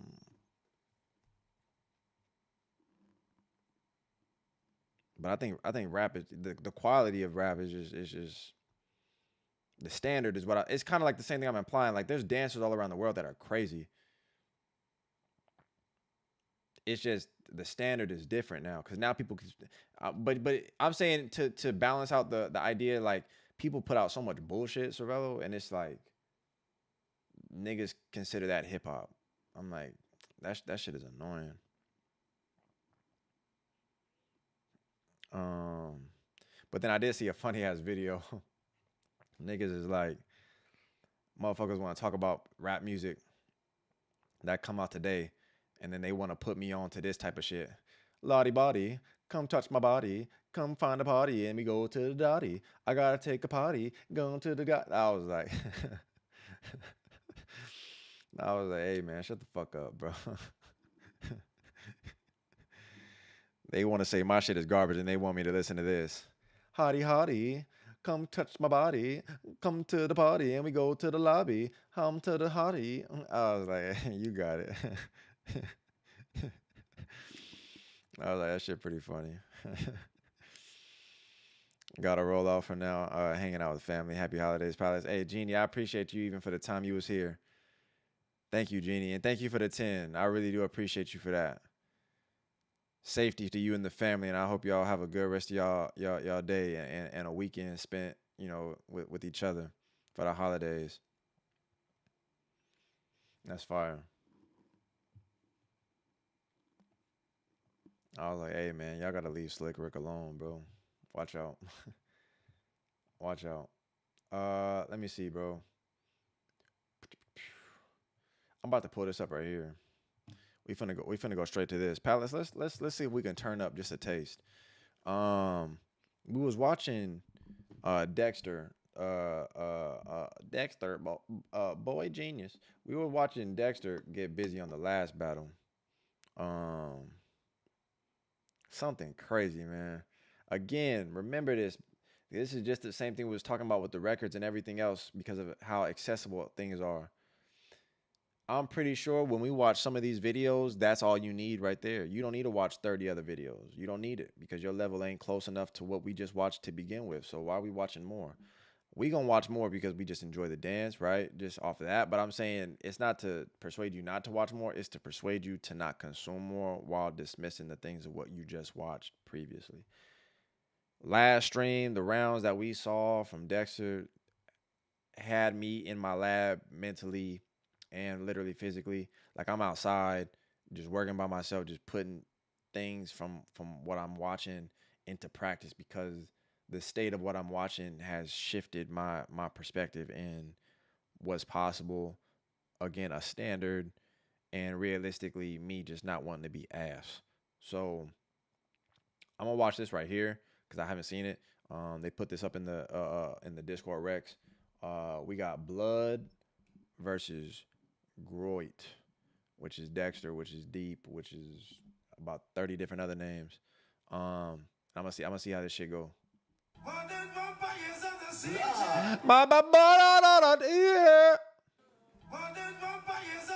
Oh, blood. That's actually hard, bro. Nah, because I'm thinking of the game, but now that's your name. That's hard that's your intro. I'm not gonna lie, that's tough.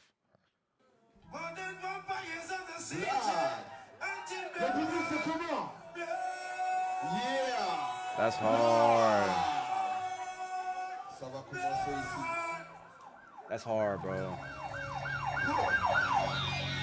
Oh, shit.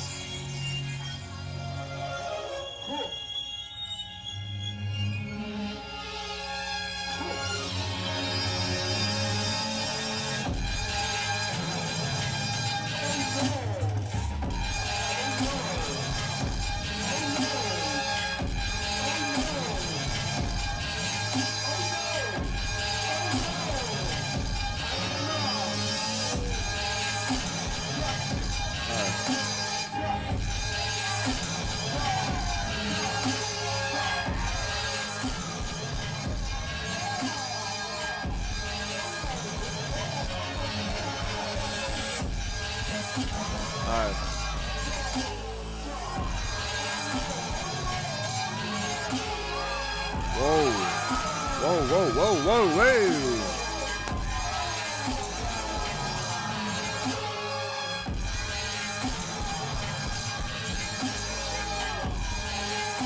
Hey.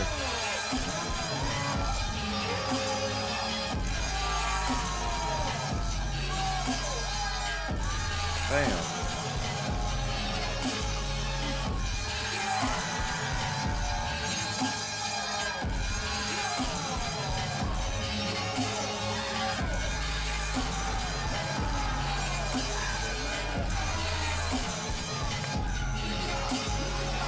Ooh.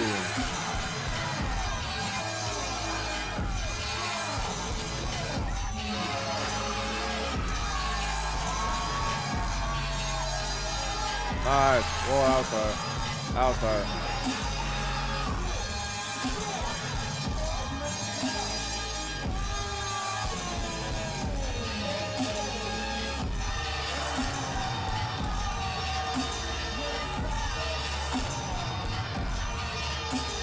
Get off there.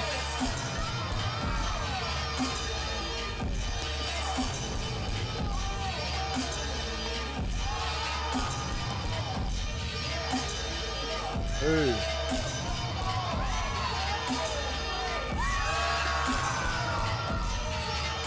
He gonna feel that tomorrow. He gonna feel all that tomorrow. That's fire.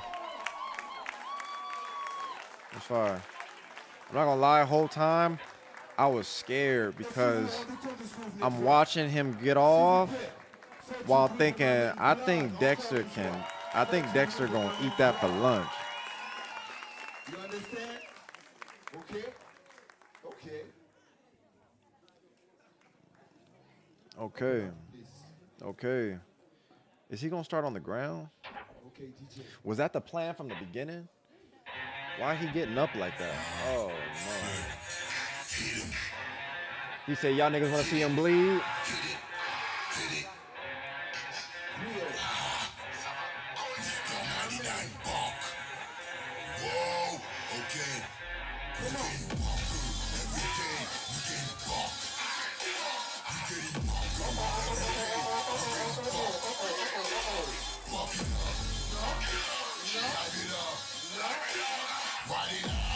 It's already happening, Palace. It's already happening, man. His awareness, his oh, man.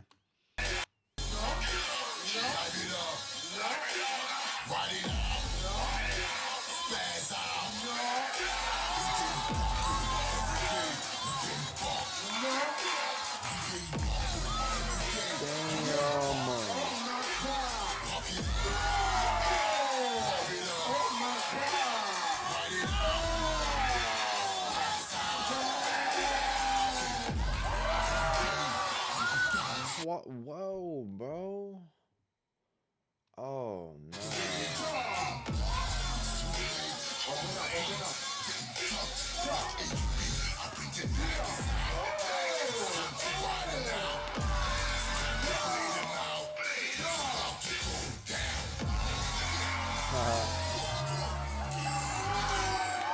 Whoa! I told you this nigga was gonna fuck him up, man. Oh no.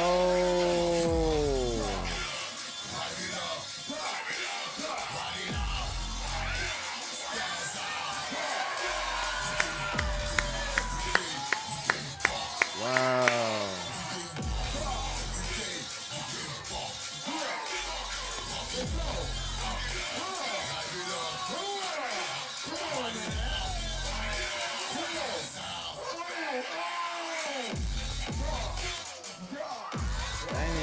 Damn.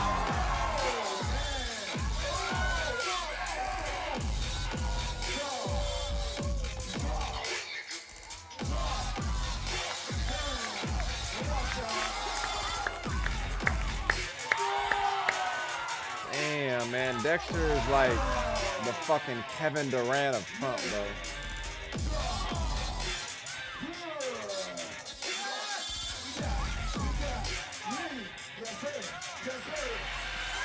Damn.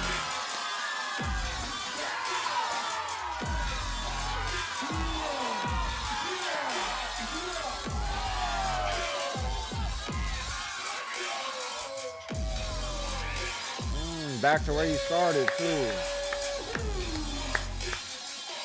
Back to where he started, too. Hold on, I'm speaking. Why am I up here? Ça va? Ça va? Le public, ça va? Damn. On continue? Ok. Les gars, c'est très important, je sais. On est dimanche, il est tard. Damn. Long day. Mais c'est le dernier battle, on a besoin de votre voice au maximum. Ok? C'est la dernière intensité de la soirée. On a besoin de la hype jusqu'au bout. Ok? On est tous ensemble. Yes, sir. Ok. I got you, DJ. Ok. Blood. Il est déjà placé. Open up.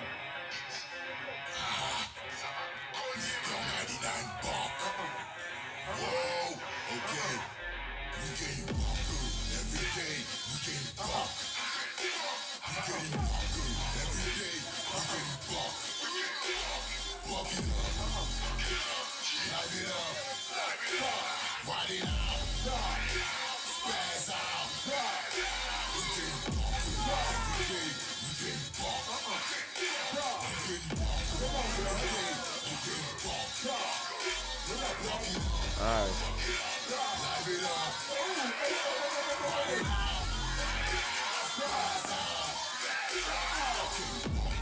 Hey.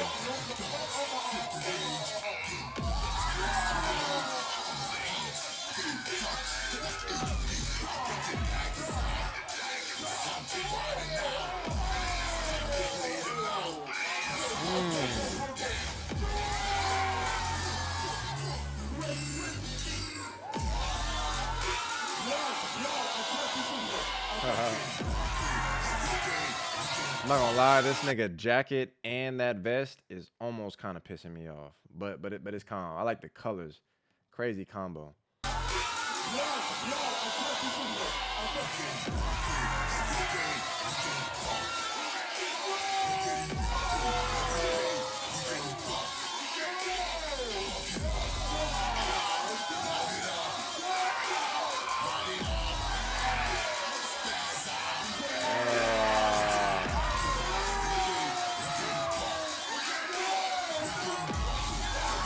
Damn.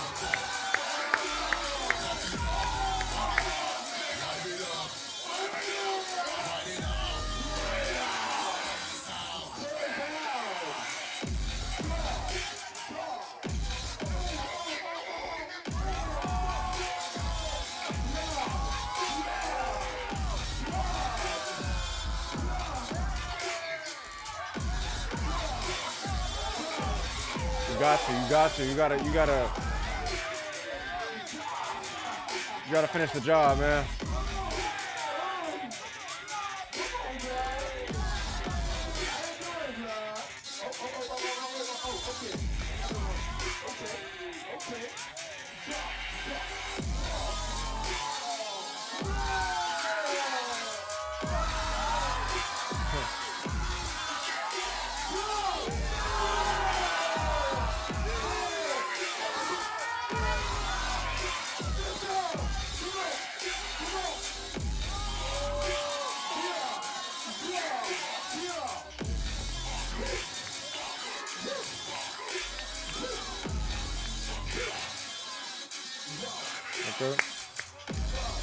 Issue for blood, you already seeing the limitation of his vocabulary, yeah. Even if he can pull off heavy shit, yeah.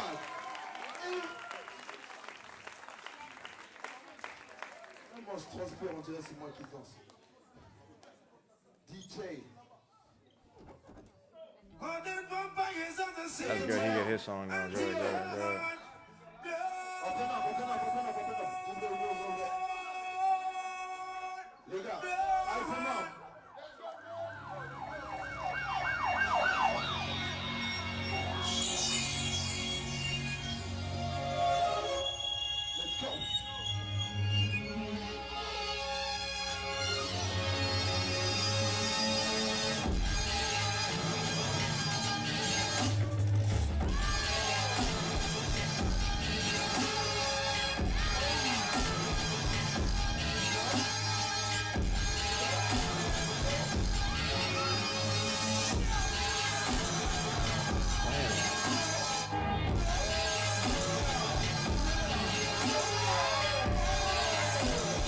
Damn.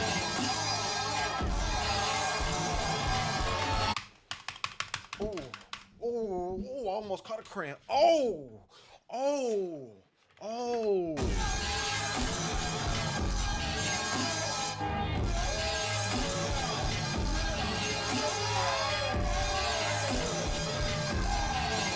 What?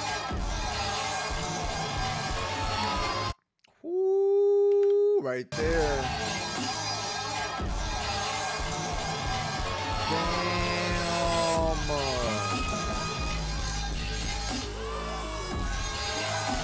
What the fuck?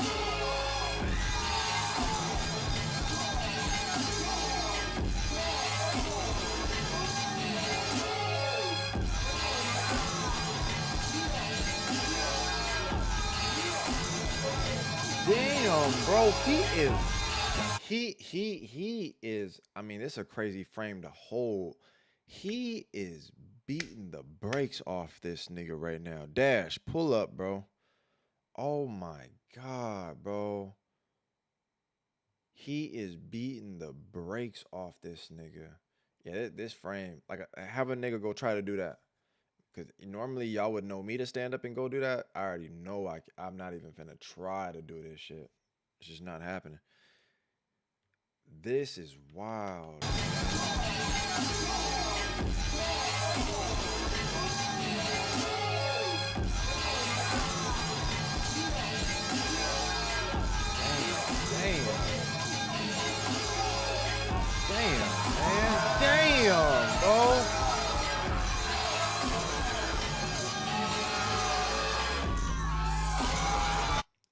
Damn, bro.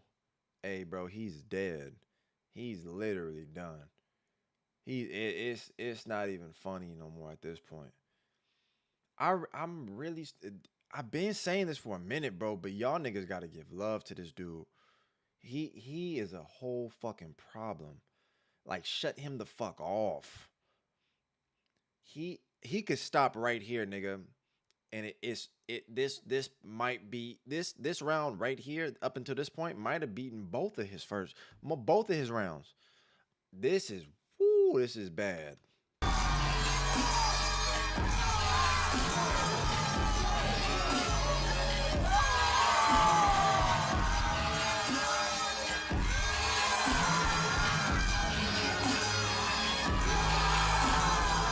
Oh my god, it's over, bro.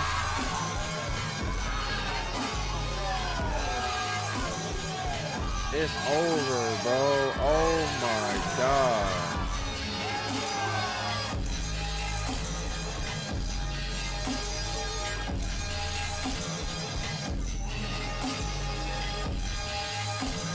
Wow.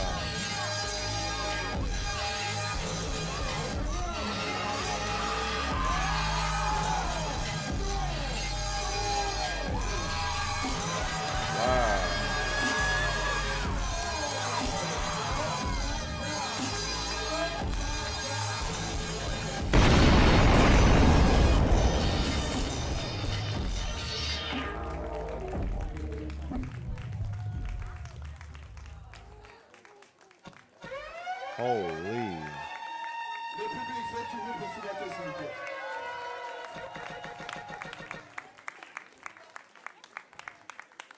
Oh my god.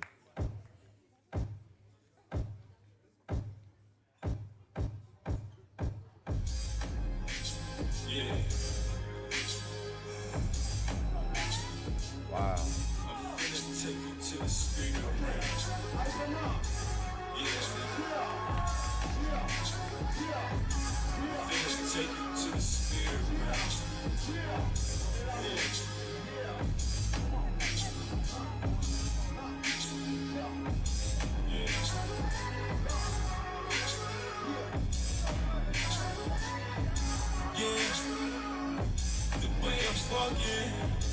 I am not from Earth, no wrong fucking. Like surfing turkey, demolition. We are not from Earth, no bear trunk. Yeah, it's on the shirt, selling my energy. Fucking from my energy, crumping from my energy. Stuffing from my energy, crumping is my innocence. Fucking like I did that, yeah, I had to fade that. Hurting like the train wreck, yeah, I had to fade that. Fade out, fade that, yeah, I had to fade out. Fade that, fade out. Yeah, yeah, you fucking with a mask on. Yeah, said you fucking with a mask on. Open up a minute zone. Yeah, said open up a minute zone. Yeah, yeah. We ain't here for nothing, no. I think I'm buck or something. We ain't here for nothing. I think I'm buck or something. We don't come for nothing. We all here for something. Show me what's the reason. You're looking for my grievance. Yeah. Can you tell I'm hurting? Yeah. Too much pain, I'm hurting. Too much pain.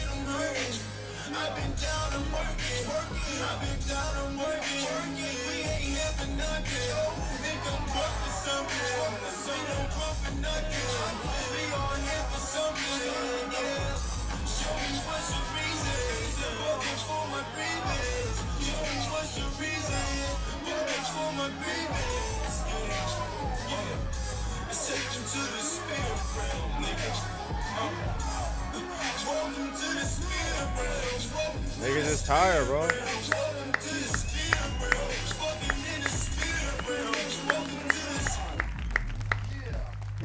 Niggas is tired, bro. Open up, please.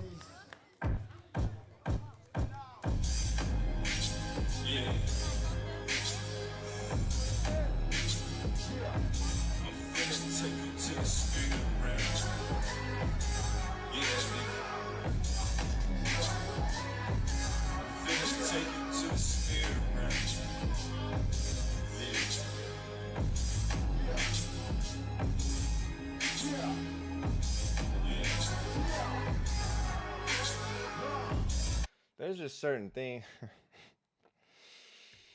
Depending on how crazy a motherfucker is, there's just some people that just got it, man. Like, it's not an act what he doing. You know what I mean? Like, you can't think to do this as a tactic. This is just real. Like, depending on how crazy a nigga actually is, it might just be out of your class, bro. There's just, now I'm not talking about necessarily just old boy blood. I'm just saying you just see the differences, and we're like, yeah, he finna take off again. Or the fundamentals of what he stands on is just different creatively. You know, just the range for where he goes and how he's able to explore certain things where some people are confined. We can keep using that comparison of the cassette, but like you see how they both doing the same thing, but you get the differences of like where a person just actively just keeps flipping it every time, to where like it just bro, like he already talking, and he finna tap in to the actual spirit, bro.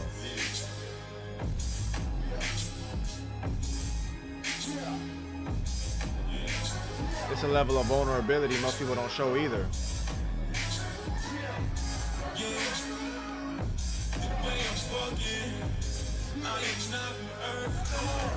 Wow. Wow. Wow.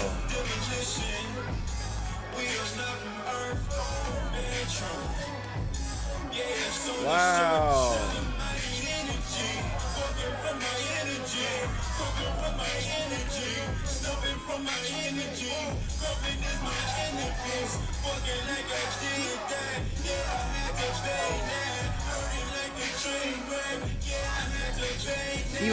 He like old dude off of Above the Rim. Y'all don't know about that. Well, was that good enough? Huh, Nutso? Huh? I did that. Yeah, me, Nutso. You know, like he gone. Y'all don't know about that movie though.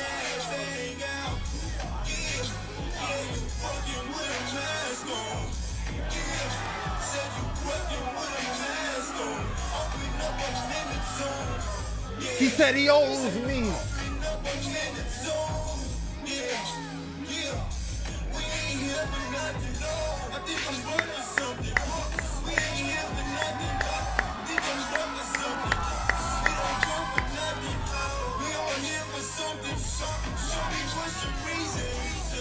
Wow. Damn, man. Too much pain, I'm hurting. Too much pain, I'm hurting. I've been down, I'm working. I've been down, I'm working. We ain't here for nothing. Think I'm broke for something. We don't come for nothing. We all here for something. Yeah. Show me what's your reason. Working for my grievance. Show me what's your reason. Working for my grievance. Yeah. Take him to the spirit realm, nigga. Welcome to the spirit realm. Welcome to the spirit realm. Welcome to the spirit realm. Welcome to the spirit realm. Welcome to the spirit realm. Yeah, I had to bang out, bang out the spirit realm. Yeah, I had to bang out, bang it in the spirit realm. Take him to the spirit realm. Take him to the spirit realm. Take him to the spirit realm, bro. He really just giving his whole body to this shit.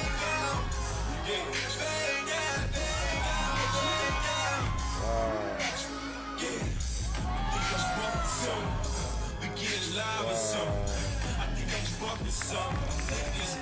Wow, man.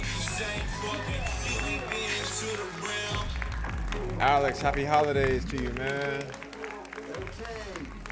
Wow. Salamorte was there? C'est un battle avec énormément de qualité, beaucoup de vocabulaire.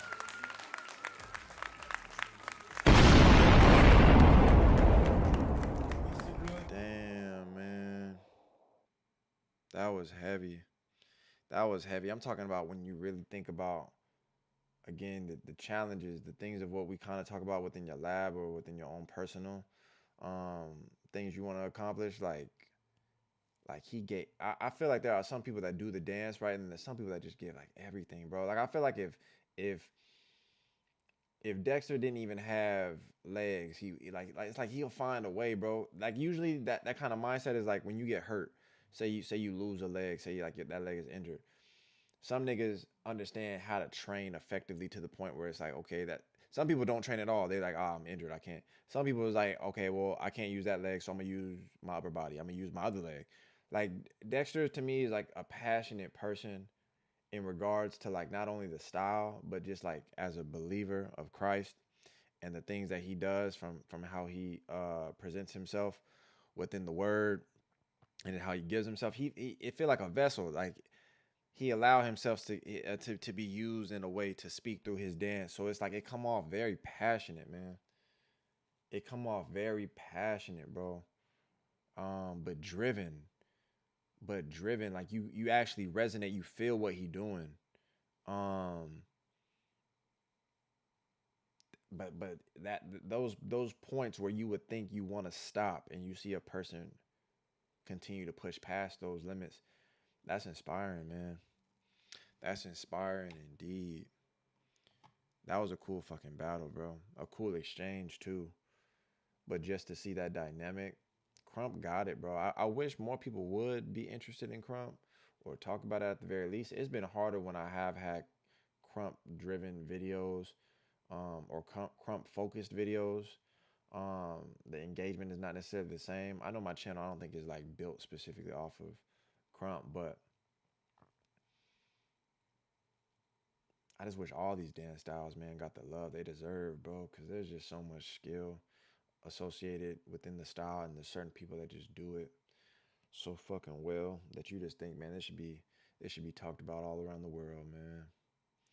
This should be talked about way more than a lot of the bullshit a lot of people like talking about or emphasizing. But I'm glad at least we got a time and opportunity to go over it, watch it, talk about it, and just experience that for what we get out of watching the videos together through the streams. Alex, man, but yeah, deadass, thank you for pulling up, bro. Hopefully you had a good fucking holiday season with the peoples, with the loved ones, or even just with yourself. You know what I mean?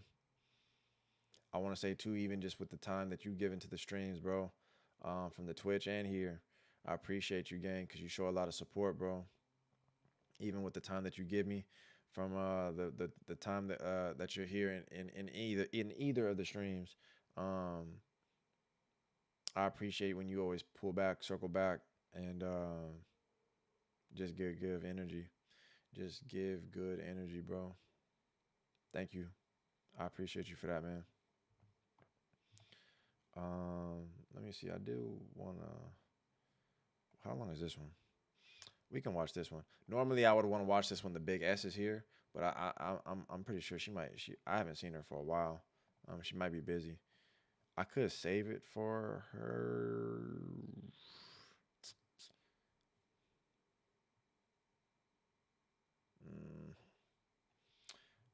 It's like I want to watch, but I'd rather watch. Yeah, because I haven't seen this one, but I could save it. I could save it. I haven't seen this one though. We're gonna pull up and watch this real quick, Palace. We're gonna pull up and watch this real quick. I know the stream today has been quiet. It's been calm. But I want to give a major shout out, man, to anybody that's been active, and keeping the stream engaging throughout the process. But thank you to those who donated and supported, or even just blessed up for the holidays. Travis, Johnny B, Yala, Jeannie, Cervello, and Doge 75, man, with the major blessings, man. I just want to say thank y'all, bro. I just want to say thank y'all again and again and again. Just so y'all know that's felt. I appreciate y'all. I had my little cousin and nephew. It was amazing. Hope yours was great too. Word, bro. That's realistically all you need, man. As long as you got your loved ones around you, bro, I'm happy for you, man. I just want y'all to be happy, bro, and feel loved, man. Feel appreciated. So thank you for being here, locked in, and for all the streams y'all watched, or all the videos y'all watched, all the comments, especially if y'all pulled up and y'all hit the like button too. Especially if y'all hit the like button and you dropped a comment. Oh boy. But we finna pull up to this right here, man. I don't think I've ever seen this. We've watched a few of these black hole battles, but I don't think I've seen this one. Zelina and Darren and Mels versus Candyman, Willis, and Dead Homies. All right. Mais un battle se fait normalement avec deux équipes. Il s'est passé plein de choses à cause du black hole. On a eu des gens qui sont revenus. On a eu des gens qui ont aidé. Et malheureusement, on a des gens qui sont sortis et qui ne sont pas revenus. Je vous laisse piocher une boule, s'il vous plaît. Darren ou Willis, allez-y. Voilà. S'il y a écrit un message, What is this? il y a They're marqué quoi pulling dessus? from something. Vénus vs Mars. En fait, vous n'avez pas compris, vous croyez qu'ici on rigole. Venus En fait, versus t'as pas compris. Mars. C'est pas vous, c'est Dead Homies, Candyman, Anybody got et Willis, word on what Coach, this is? Mels, Darren, et Zelina, mesdames et messieurs. Ouais, c'est ça. What did they pull C'est for? ça, c'est ça, mesdames et messieurs. C'est ça le battle. What's Venus versus C'est ça le Mars? battle. Ouais, t'es venu avec quelqu'un, tu repars avec quelqu'un d'autre.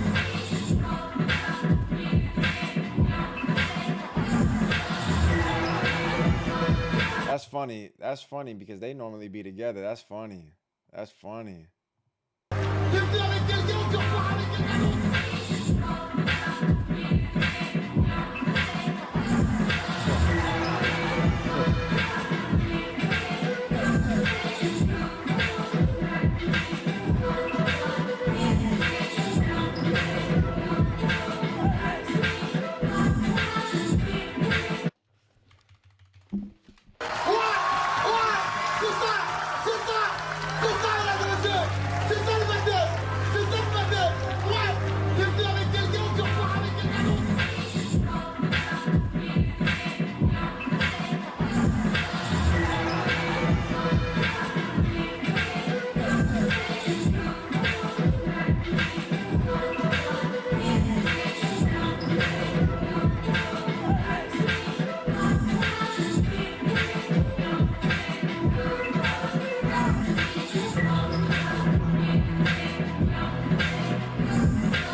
It's not working, man.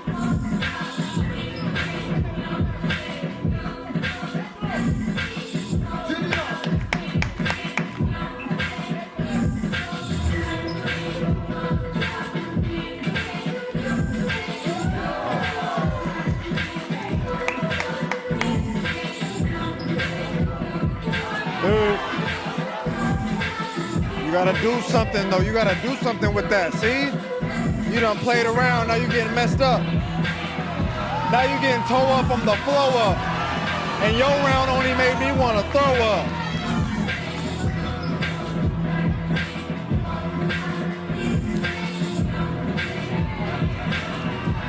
We're gonna have to work on that a little bit. We're gonna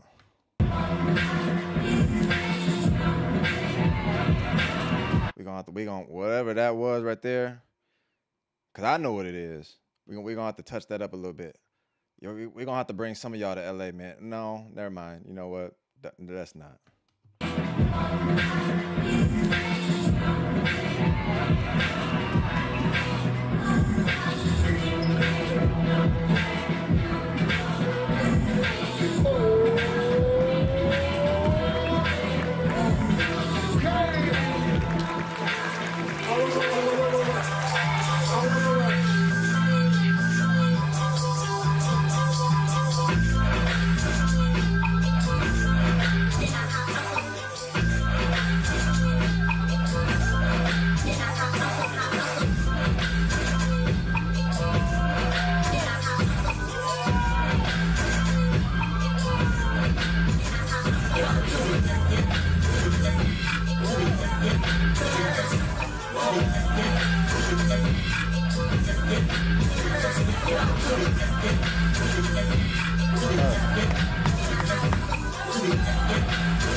Wait. I'm trying to put this together. Is this not like Zelena and Dead Homies? Because they like partners. Normally Males and Candyman is partners, and then Darren and Willis. Is that what this is? Is that like... Is this how they separate them? Because that's kind of fire. That's kind of fire. But y'all see what I'm saying? I'm just now looking at that because I'm like, damn, I said that earlier for Zelena and Darren. I mean, Dead Homies, but I didn't really get that. Now that I'm looking at Candyman and Males, though, I was like, whoa, hold on now. How did we get this? That's too coincidental. So is that what they do like at the finals or something? What do they do? Split the two? What do they take? 3 teams of 2-mans or 2 people and break them up or something? Like I need to know the specifics of how this worked though. But I like it though. If it's not too friendly and shit, but I like the idea.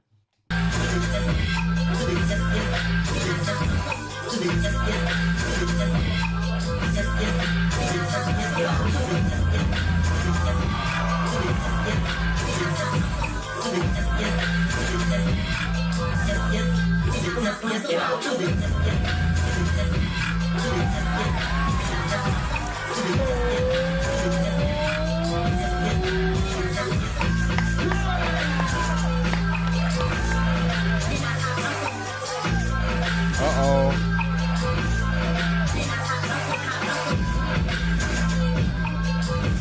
Where my ladies?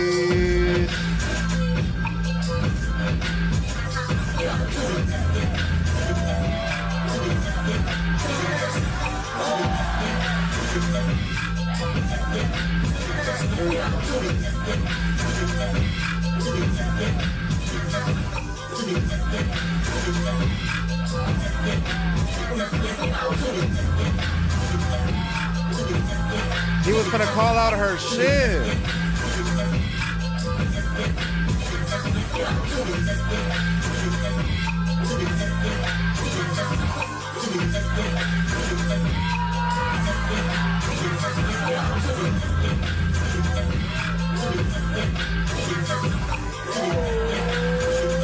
Okay.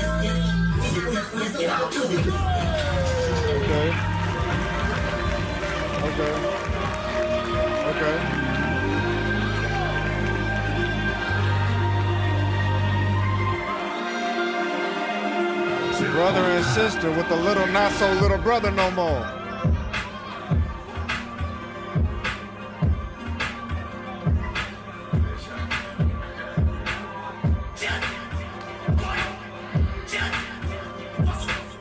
Hello?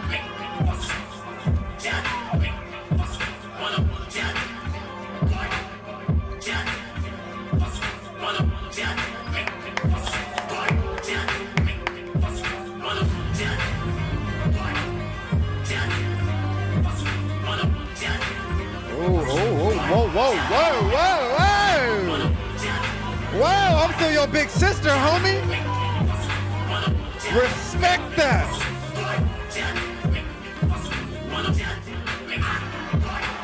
Damn. Oh no. Oh no.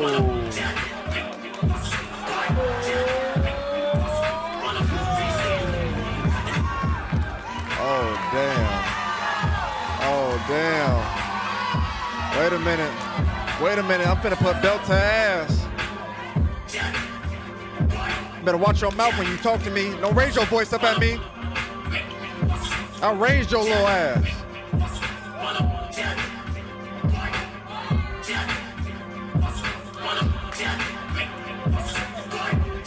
Time to take his ass to school then. Go ahead and drop him off.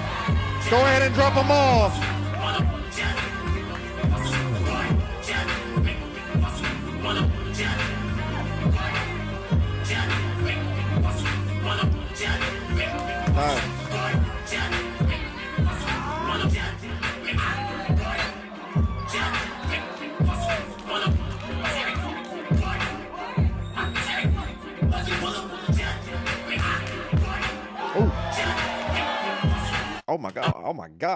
Oh my God. Did she just slap the shit out of him?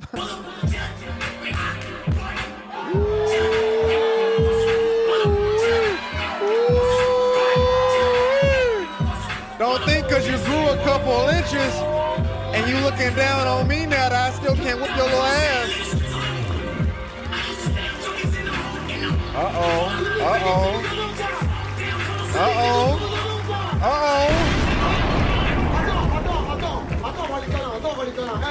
Moi je suis pas corda, je vous dis la vérité, je suis pas corda, parce que comme on vous a mis dans un bourbier, je vous rajoute dans un autre bourbier. Un dernier truc, c'est ça. Et je sais qu'on va encore un peu à manger, vous inquiétez pas, tout ce qui vient de se passer ça compte, mais juste pour notre kiff, pour notre plaisir, même si c'est fatigué, c'est pas mon dos, j'aimerais là tout de suite qu'ils finissent avec un passage ensemble. I don't know nothing you talking about, un passage pour l'équipe, est-ce que vous voulez?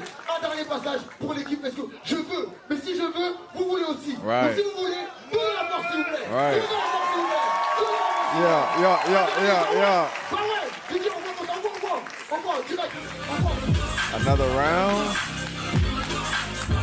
Is that homie's gonna dance?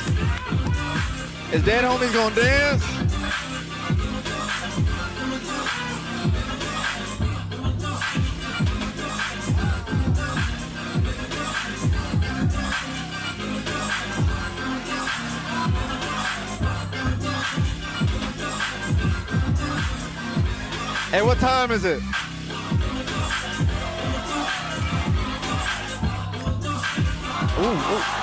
Ooh.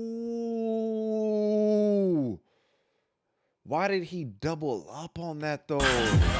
He went back, forth, dropping levels, gang. Oh, shit.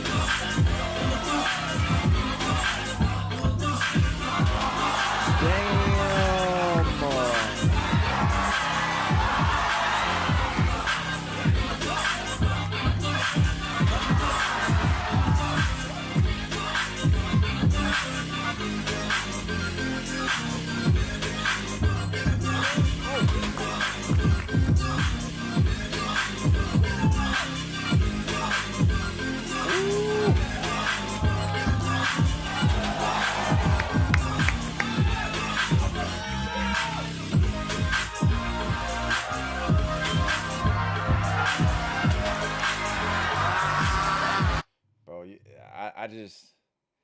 I just want. I'm not gonna try that. But I'm gonna try that, bro.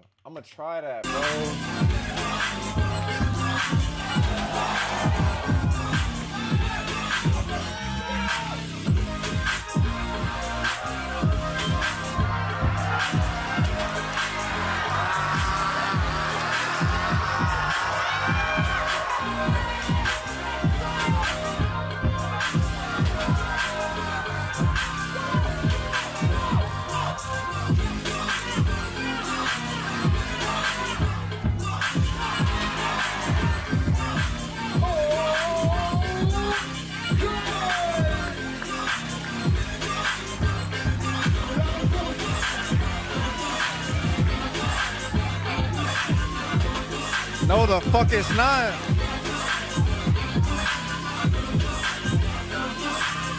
Ain't nothing infectious about not doing nothing, bro.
They getting smoked right now.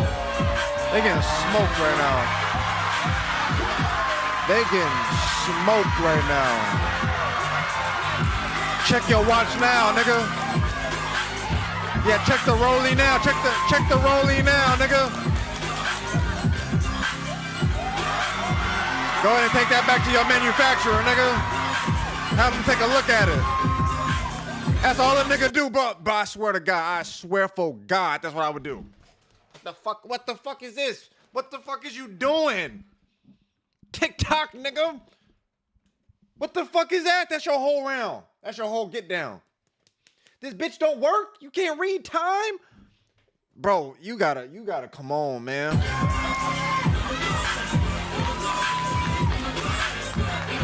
Oh, no.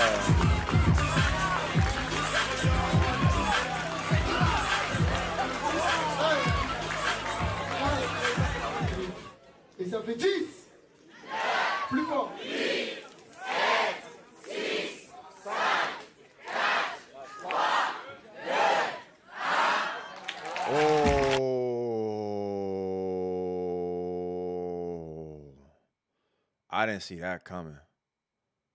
What? I'm not mad. I'm not gonna say dead homies carried. And it's not personal or nothing. It's just I'm just saying, gang, like y'all niggas talking about the shit is infectious because a nigga like, I got the ice, I got the blame, nigga, you see me, yeah, you know, like, what the fuck is that? What are we doing? Off of every round, every time, bro, bro, that's not, no, bro, no. Do it one time, one round, you know what I mean, for a good minute. But hell nah, man. You gotta cook. You gotta cook something. Go somewhere, bro. It's like a nigga so cool, he wanna make sure I dance as little as possible. And y'all niggas like, ooh, that shit fire. Ooh, damn, the less he dance, the more fire that shit is. Are you crazy? What the fuck?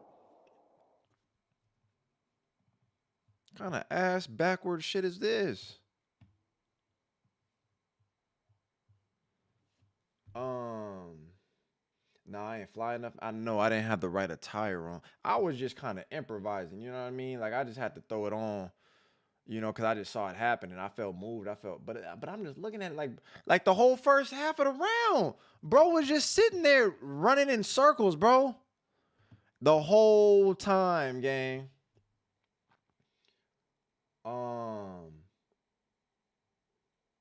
Ultimate vibe dancer, I swear. But it's a gimmick to me. Y'all understand that? It's like watching a Marvel movie with bad humor. Like the shit not funny. Y'all keep making these niggas tell jokes. It's not funny, bro. Stop it. Just to tell the movie, bro. Just go ahead and say your line and let's go. It's not working, or at least cook, right? At least cook and then get there. You see what I'm saying? At least make it feel like that's the payoff. But we just keep getting to these like my ice is this and my chain is this and my teeth is this and my neck is broke and like gang, come on, bro. Come on. We gotta get past all that now. We gotta actually dance, bro. I'm just saying, gang. I'm just saying, bro.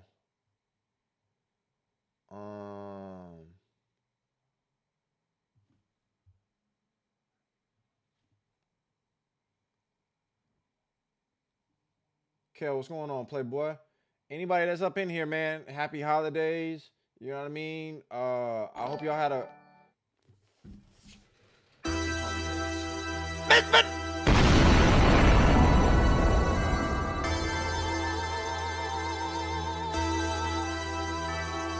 16,000 square, 8 million up there, 2 million down here.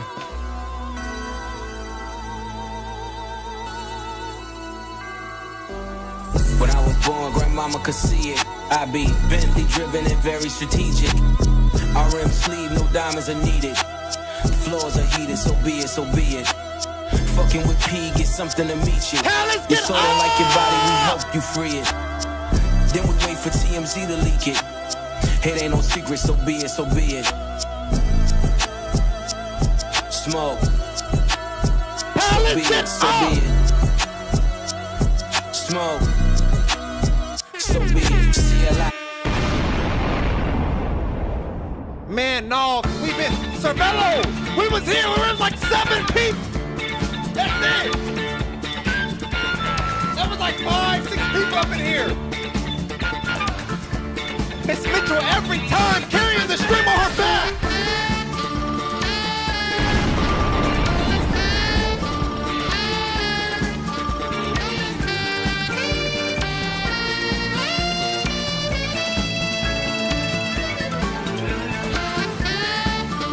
Travis, you was here. You saw that.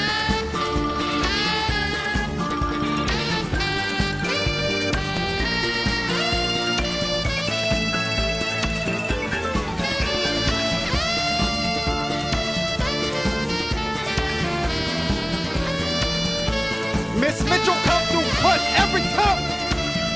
Repping the palace. Carrying the stream on her back and you know it.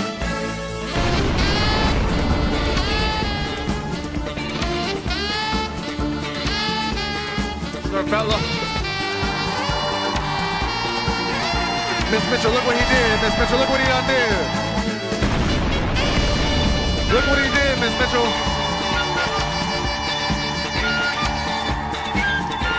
Miss Mitchell, look what he did.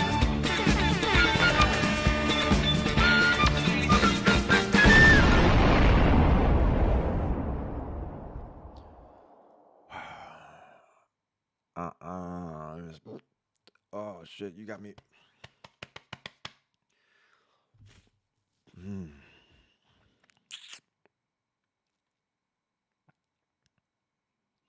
Thank you for an incredible year, Miss Mitchell, of unwavered, never before seen love and faith in the past. I'm fucked up. Literally, I'm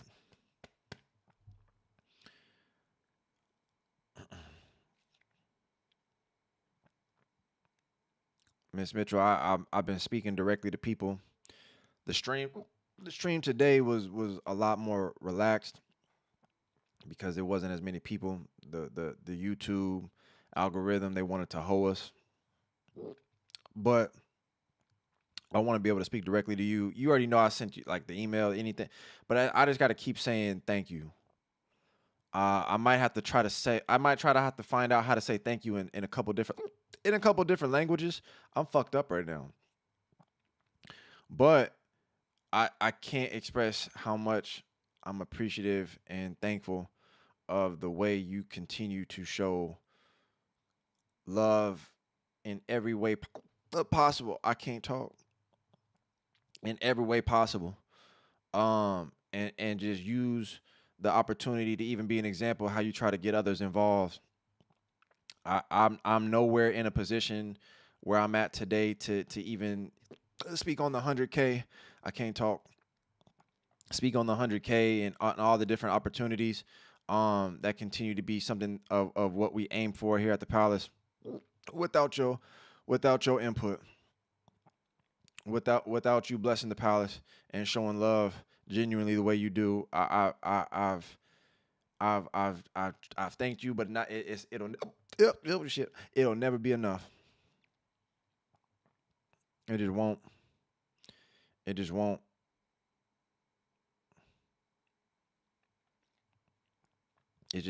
won't. I'm forever grateful. Everybody, man, Kale, I appreciate you, man, for what you do in the Discord. Don't nobody listen to you in them lab clip section, but I'm grateful for you too, man. I'm happy to see you grow as an artist. You know what I mean? You wasn't Kale the artist when I met you. You was just a nigga named Kale. Then you know what I mean? You was just another nigga named Kale. But now you big time now. You know what I mean? Now you big time, and I'm just happy to see that too. But I'm thankful for you, man, being a part of the Palace. We got to work on your communication and your leadership abilities a little bit. Get them niggas right in the oh shit. We got to get you get that all that for the labs. But I'm grateful for you too, man. Thank you, bro, for always being in the Discord and just being a supporter of the Palace, being a supporter, man, of the work we got going on here, bro. And I'm happy to see your own accomplishments, man, throughout the year for what you did, man, and making a wave, bro. Getting your music out there and people talking about your name.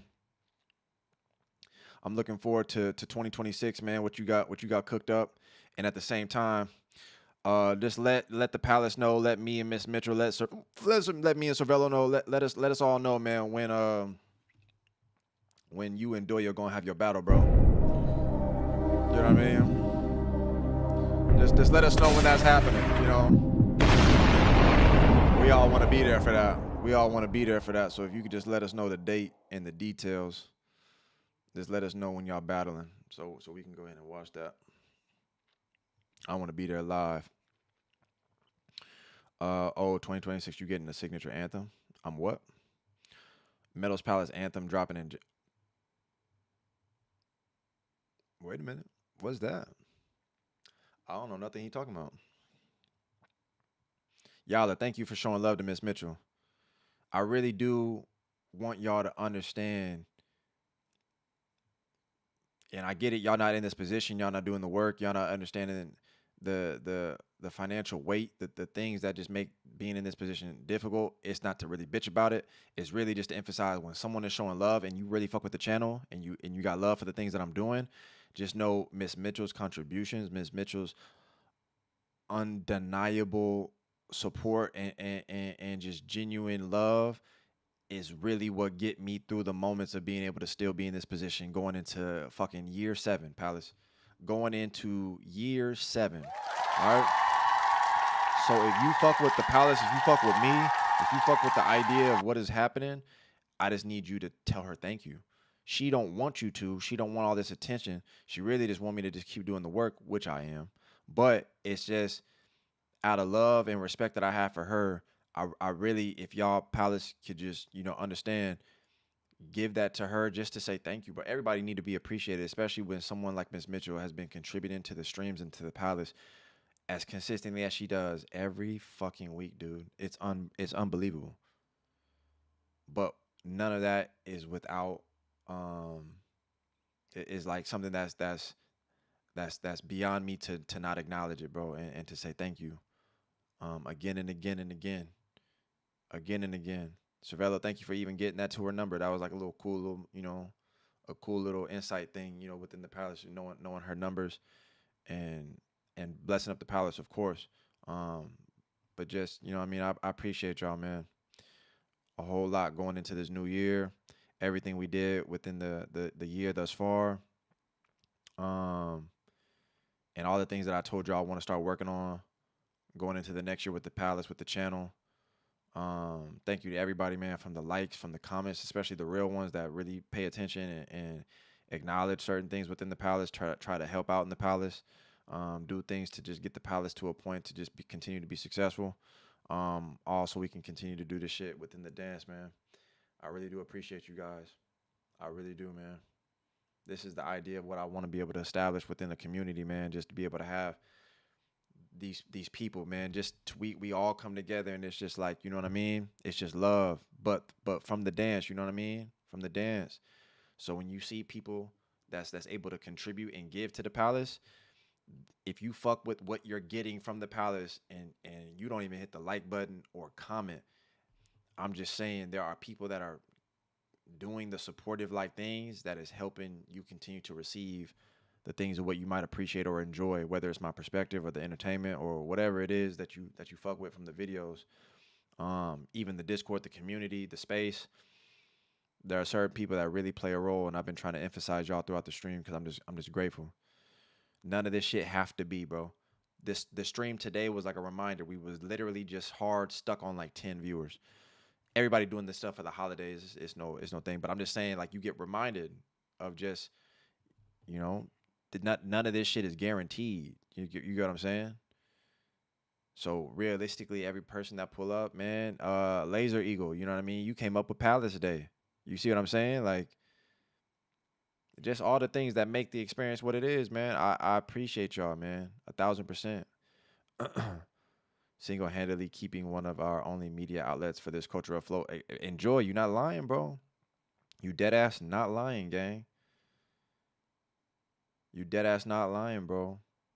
I was really trying to consider the space, right? Like, and it's not from like, I mean, I got an ego too, right? Like, I think I'm the best fucking dance channel on this whole platform. But I was really trying to be objective, like reading it and going through, you know, watching shit. It's unfortunate because we just don't have a space for this. Like there's no other people doing these type of things consistently within the dance space to kind of inform. And I remember I went back. It went back as far as watching Paradox's old videos on his channel when he was answering questions, Q&As, and he was doing content like stuff. But it's already it's a niche, bro. It's already a hard space, and most times you don't get people given 7 years. They give to the dance, so they inspire you indirectly by doing their own thing. But I'm like connected. I'm trying to connect with y'all as much as possible, from the reactions, from the perspectives, to the insight, to the Discord, to the labs.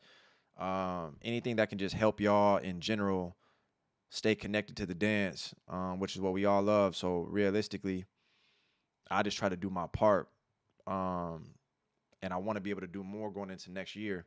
So I already established next year is a year I want to fail more, and put myself out there in a space that I haven't been, to try to test myself, but also allow myself to push past those barriers with a goal in mind. Not necessarily needing to hit it off the first time or the first try.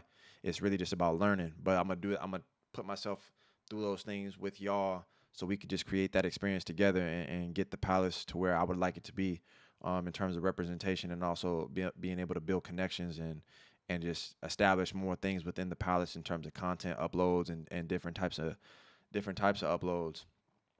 But that's why I want to continue to say thank you, man. Thank you to everybody that plays a role in being able to make the palace experience what it is. Because again, today was a huge early reminder. We could be hard stuck at like 9 people in here. It was like me, Cervello, and Kabi for a minute. And then Mithrix was up in here. It was just like 2 of it. Like for a long time, Genie pulled up, but it was just 2, 3 of us. Coolin', chilling, watched a couple of videos on hip hop earlier, on hip hop records, like actual hip hop music. But that's another thing I'm gonna do next year in regards to like talking more about music and rhythm. And there's a lot of things that I got planned for the next year. But it's gonna be through the personal videos, the videos that are through the dance diaries. I'm gonna start speaking more on myself next year.